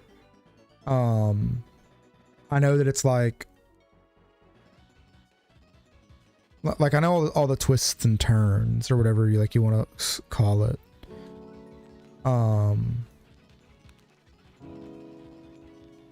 But I just don't know. I don't know. I kind of feel like what's like the part that's interesting about it is like kind of ruined by like everybody kind of already having said. So did I get a Salacian Ruins encounter yet? I've got to go check before I do this. I don't think I've got one. I thought I already done the ruins. I don't think I have in this version.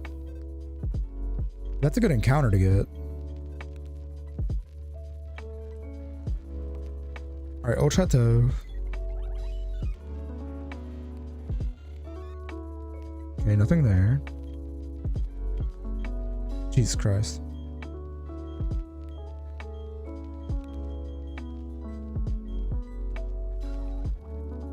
Valley. Orberg. I don't think I have this encounter yet.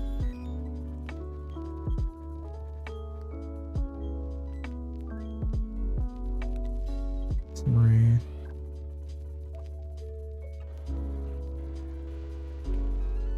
I don't have this encounter. I didn't realize I didn't have this encounter. That's hype. That's hype. This could be a possibly good encounter.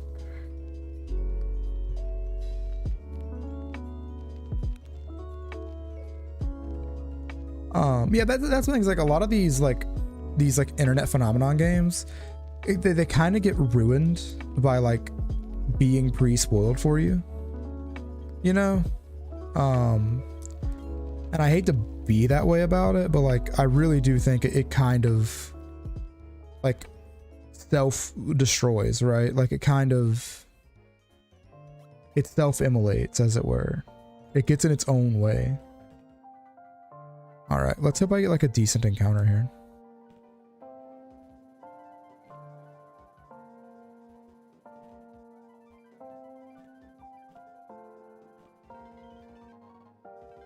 Yeah, I definitely have been here before because I haven't had that water stone before.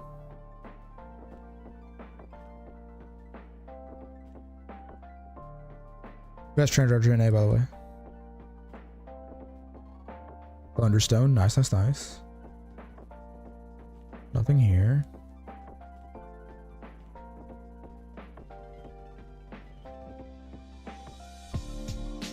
Mind Plate, that's a good pickup. Odd Incense is a meh pickup. Defog, which is what I came here for. Oh, fuck me. What a useless fucking encounter. If this tackle kills it, okay, well, tackle didn't kill it.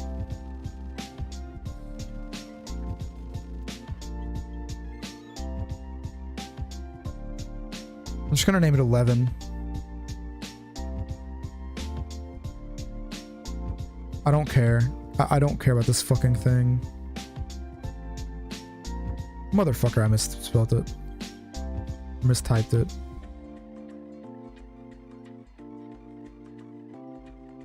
No, Street Fighter reference, blah, blah. Fuck that Pokemon.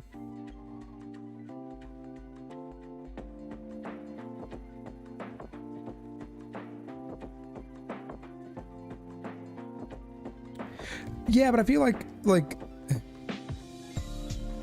with that particular like film, it's not heavily reliant on it's more the emotional payoff as opposed to like the whole fucking point. Right? Like, I think like the first time, blah blah blah, like when you see a character I'm not gonna name for spoiler purposes do the thing she does, I think it's much more effective and it hits much harder. Okay, so I have defog now. I have no idea who the fuck to put it on. It's kind of it's kind of a nothing move. Oh god, it's late. All right, I'm gonna look at the team I'm currently carrying. I feel like this thing has a useless fucking move, right? Not really. I'm probably gonna replace it though, so I'll go ahead and put defog on it. So if you don't know, defog is a kind of a nothing move, but you need it in this upcoming area because it makes everything 80% accuracy, which can really fuck you over, and nobody here can learn it, motherfucker.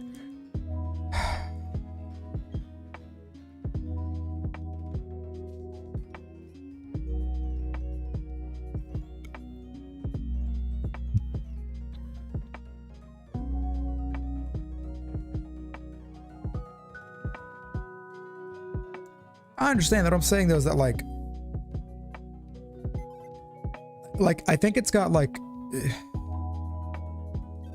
a less on the nose version of like the sucker punch thing, right? Like sucker punch is meant to make you like horned up about hot ladies and then make you feel bad about being horned up about hot ladies, right? And Doki Doki Literature Club is kind of the same thing, and it's supposed to show like the mental damage you would do to a person in real life were you to behave like an eroge protagonist, right?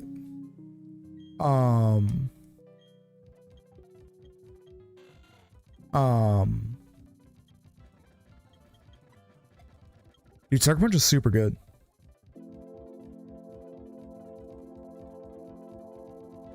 Dude, look, I know everything that happens. I know everything that happens.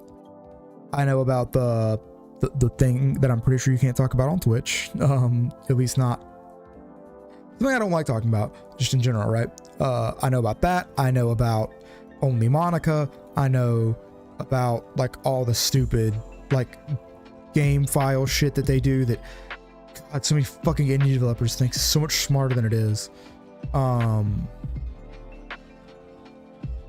I'm sorry. It's not that impressive of a move, dude. I'm sorry.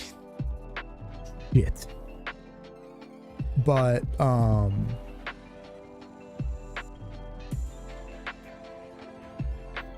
okay.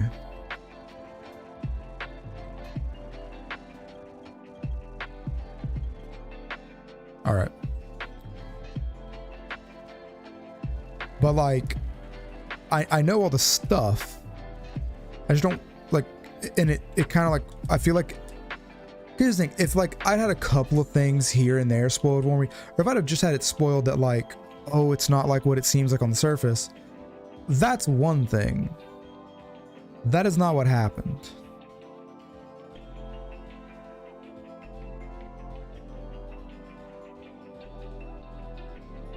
Yeah, that's what I'm saying, right? Like if I'd had a small spoiler, I wouldn't be talking like this, right? Like, oh, hey, it's not really what you think it is. Like, that's one thing, right? Like the way like Yahtzee talks about it, right? In his review. But I know, like,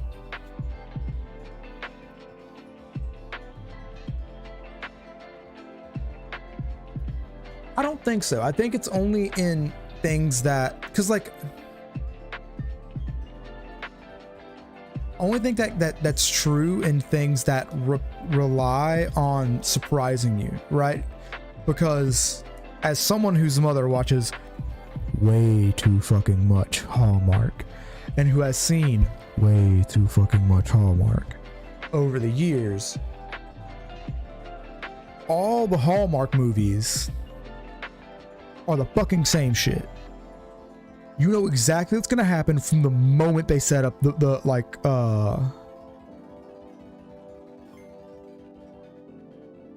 what I'm saying, there's like you know exactly how the story is gonna go from the second the players are put in place, right? You meet the main cast, and I promise you, you can write down a bulleted list of what happens when, and you are going to be 95% right 100% of the time. And you will be 100% right a lot of the time. However, it doesn't ruin it for some people. I mean, I'm the same way with a lot of I mean, like, look at like shonen anime, right? Like, I'm a big shonen anime nerd. I don't think that's a secret. And all shonen has the same fucking plot. Every single one of them has the same plot. And you know who's gonna win in the end and blah, blah, blah, blah, blah. But that's not what you're there for, right? I'll rephrase it. If it's a thing that is built around the journey, I don't think knowing everything spoils it, right?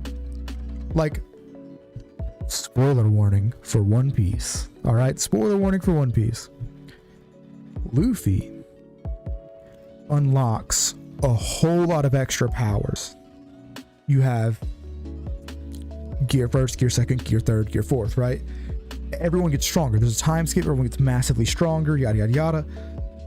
Knowing all these power-ups, knowing that he beats Doflamingo, knowing like what happens in One Piece doesn't ruin One Piece. Even when you know like the small details of One Piece, it doesn't ruin One Piece, because One Piece is so fucking enjoyable to watch moment to moment.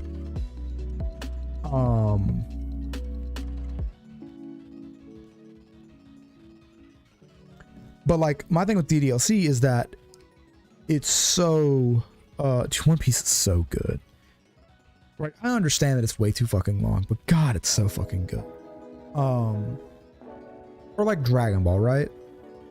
Like, everybody who's never seen Dragon Ball until they were grown,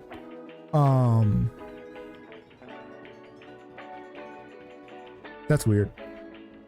That's really weird. Anyway, like, no one who grew up and didn't see Dragon Ball but then like got into anime as they were older and went back and watched Dragon Ball after having everything spoiled for them, watched the Super Saiyan, like Goku ascend for the first time and was let down by it, right?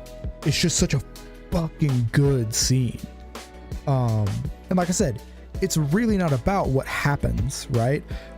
Dragon Ball is not about what happens. It's about watching the characters, namely Goku, but other characters, grow. Right?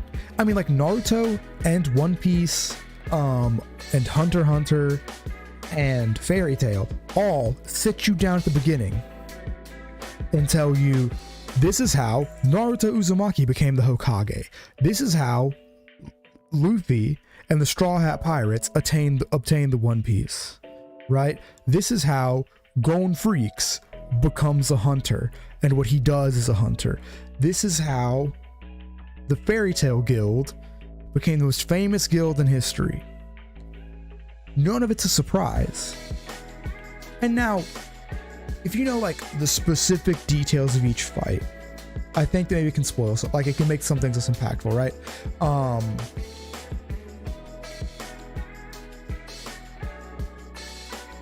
But really, I think a lot of these things where the journey is what's important, I don't think it affects them that much for my level of enjoyment. But also, I'm not a person who...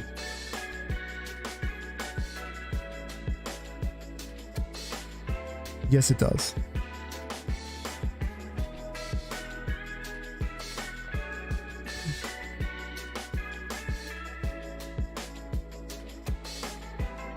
Okay. I'll put it this way. You're right. It never directly says this is how it happened. But it's made very, very clear that Naruto will become the Hokage. It is not... It's never left up to like, will Naruto become Hokage? Will Naruto die here? That's never a thing that's going to happen in the story. you know from day one that Naruto will become Hokage. The first thing he does in episode 1 is defame the Hokage statues.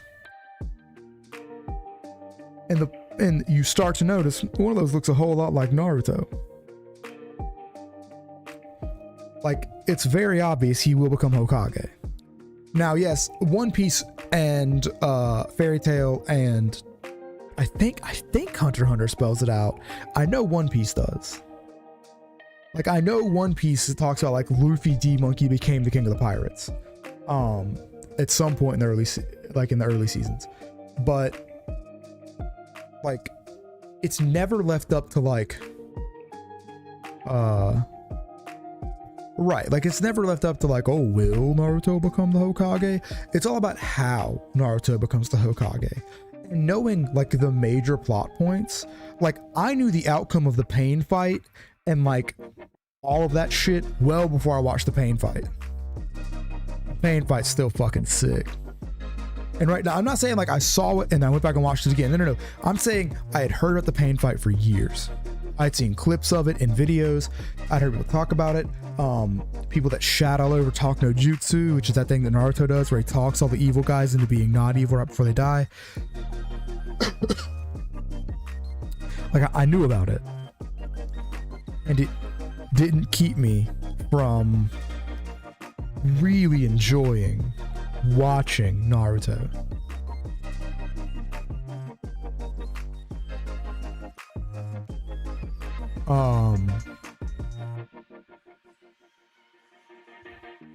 So like, you know, I mean, like I don't think that it necessarily ruins it, but I do think when something is reliant upon like tricking you or like not being what you expect, I think it's pretty important to see it unabated, right? Especially with something as fucking in your face as Doki Doki Literature Club, right?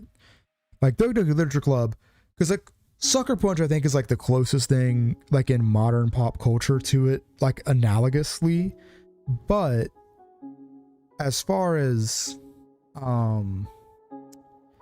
like that goes, Sucker Punch is pretty subtle about it, right? You have to watch Sucker Punch a couple of times or watch it very deeply the first time to get what it's doing. That is not the case with Doki Doki Literature Club. Doki Doki Literature Club gets in your ear and screams at you that you're a piece of shit for the way you treat these women. I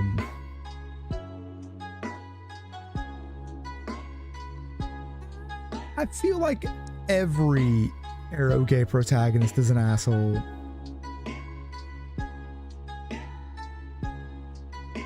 I mean, like, I guess it just depends on how you're playing the game, right? Because I think that, like, now I'm assuming this now because I have not played the game, but you can get pretty deep in multiple characters' paths, and a lot of people tend to do that. And I think that, like, even if you're not maliciously doing that, it's kind of dickish to like lead multiple women on at one time, or multiple anybody on at one time, right? Because like there are two types of dating sim, right? There are like your pick one girl and go for her path very hard to get best in with her type games, and there are harem collector games. And if you play the game like a harem collector game, I think the game would hit much harder. At least it seems like that's kind of the point. Like I said, the same way that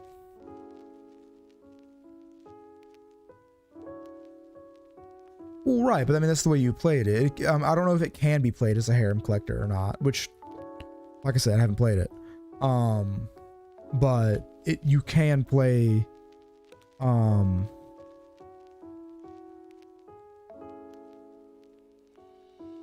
yeah, and I think that like knowing all of that going in makes it less impactful when it happens. Because like I've watched a playthrough of the game, and like the whole time you're just sitting there like, okay, when does it happen? That's my thing. Whereas like I think like the point of Sucker Punch, it's in the title. The point of Sucker Punch, because again it's very similar like narratively and like its structure to, or not narratively, but like its purpose is built very similarly to lure you in and then like hit you in the gut. I mean, it's called Sucker Punch, right? The idea about Sucker Punch is that you're leaving the theater and it hits you in the gut as to what you just watched. Because Sucker Punch was Inception before Inception was Inception. And by the time you like piece all the parts of it together and try to figure out like which reality's real and which realities are fake and which is, you know, how does this work? How does that work? Once you piece it all together, it then hits you in the gut as what you were watching, but it lured you in with scantily clad hot women in badass action scenes to hit you in the gut by calling you a piece of shit by being lured in by scantily clad women doing badass action scenes. Because like, spoiler alert, the film is about objectifying women and the damage it can do, not only to those individual women, but society as a whole. No one fucking watched it, so no one fucking knows.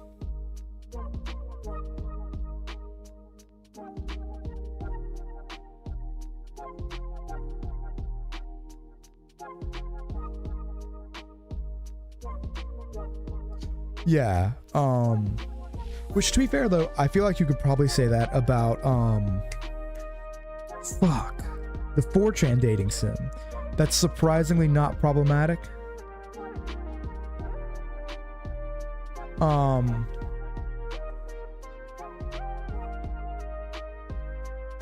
Katao Shoujo. Yeah, right? Like, I think Katao Shoujo could be traumatizing or disturbing due to the, depending on which character's arc you take. Because there's like, yeah, I remember being very, very good and like surprisingly not problematic like I thought it would be. But I think like there's themes of abuse and yeah, Hanako's story can really fuck your world up. And I think that like that kind of a warning doesn't necessarily give the game away if you've played the type of game before, because a lot of those games, and again, I find it surprising, and I feel like people who've never played one are going to be like, haha, yeah, bullshit. A lot of those games are very deep. I mean, look at like Clanad, right? Like Clanad is a very deep, very sad game at the end of it. It's very sweet. It's almost saccharine at times. And it's this like dating sim style visual novel. But if you take the like, you know, the true path or whatever, the one that got animated,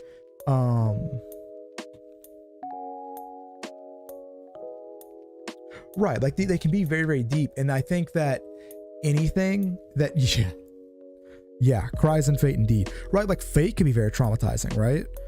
I mean, a lot of fucked up shit happens in Fate. A lot of fucked up shit happens in Fate. I mean, god damn, Heaven's Field will fuck your day up, man. So like, I don't think it necessarily gave the game away that much. Because visual novels can be like that, right? And if it was going to be a more serious, like, romance style one, like, to risk getting way too deep into this, I think that a part of friendship and romance and,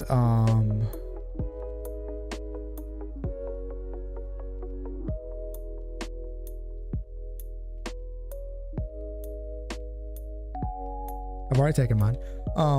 But I think like a lot of the archeries of like romance and close friendships is an amount of shared trauma. And whether your trauma, like your trauma doesn't have to be the same, right? Yeah, drink water, take your antidepressants.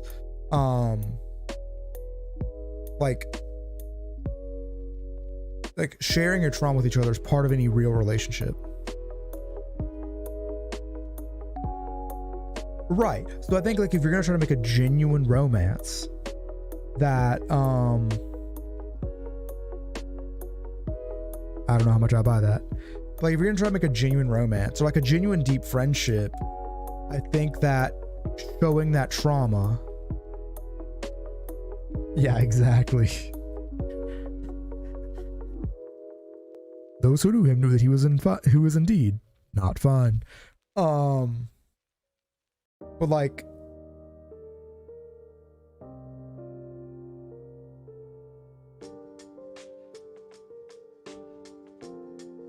right, that's what I'm saying. That like, I think it's something that like humans or like society should get more accustomed to, is the idea of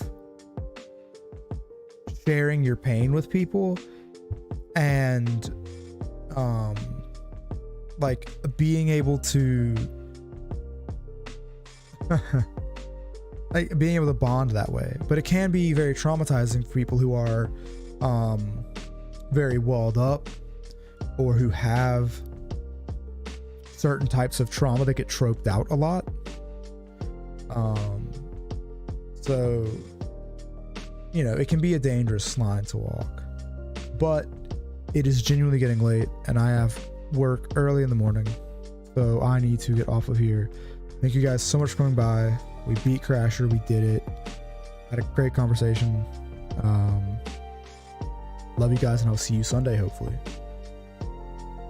Yeah, and drink water, take your meds.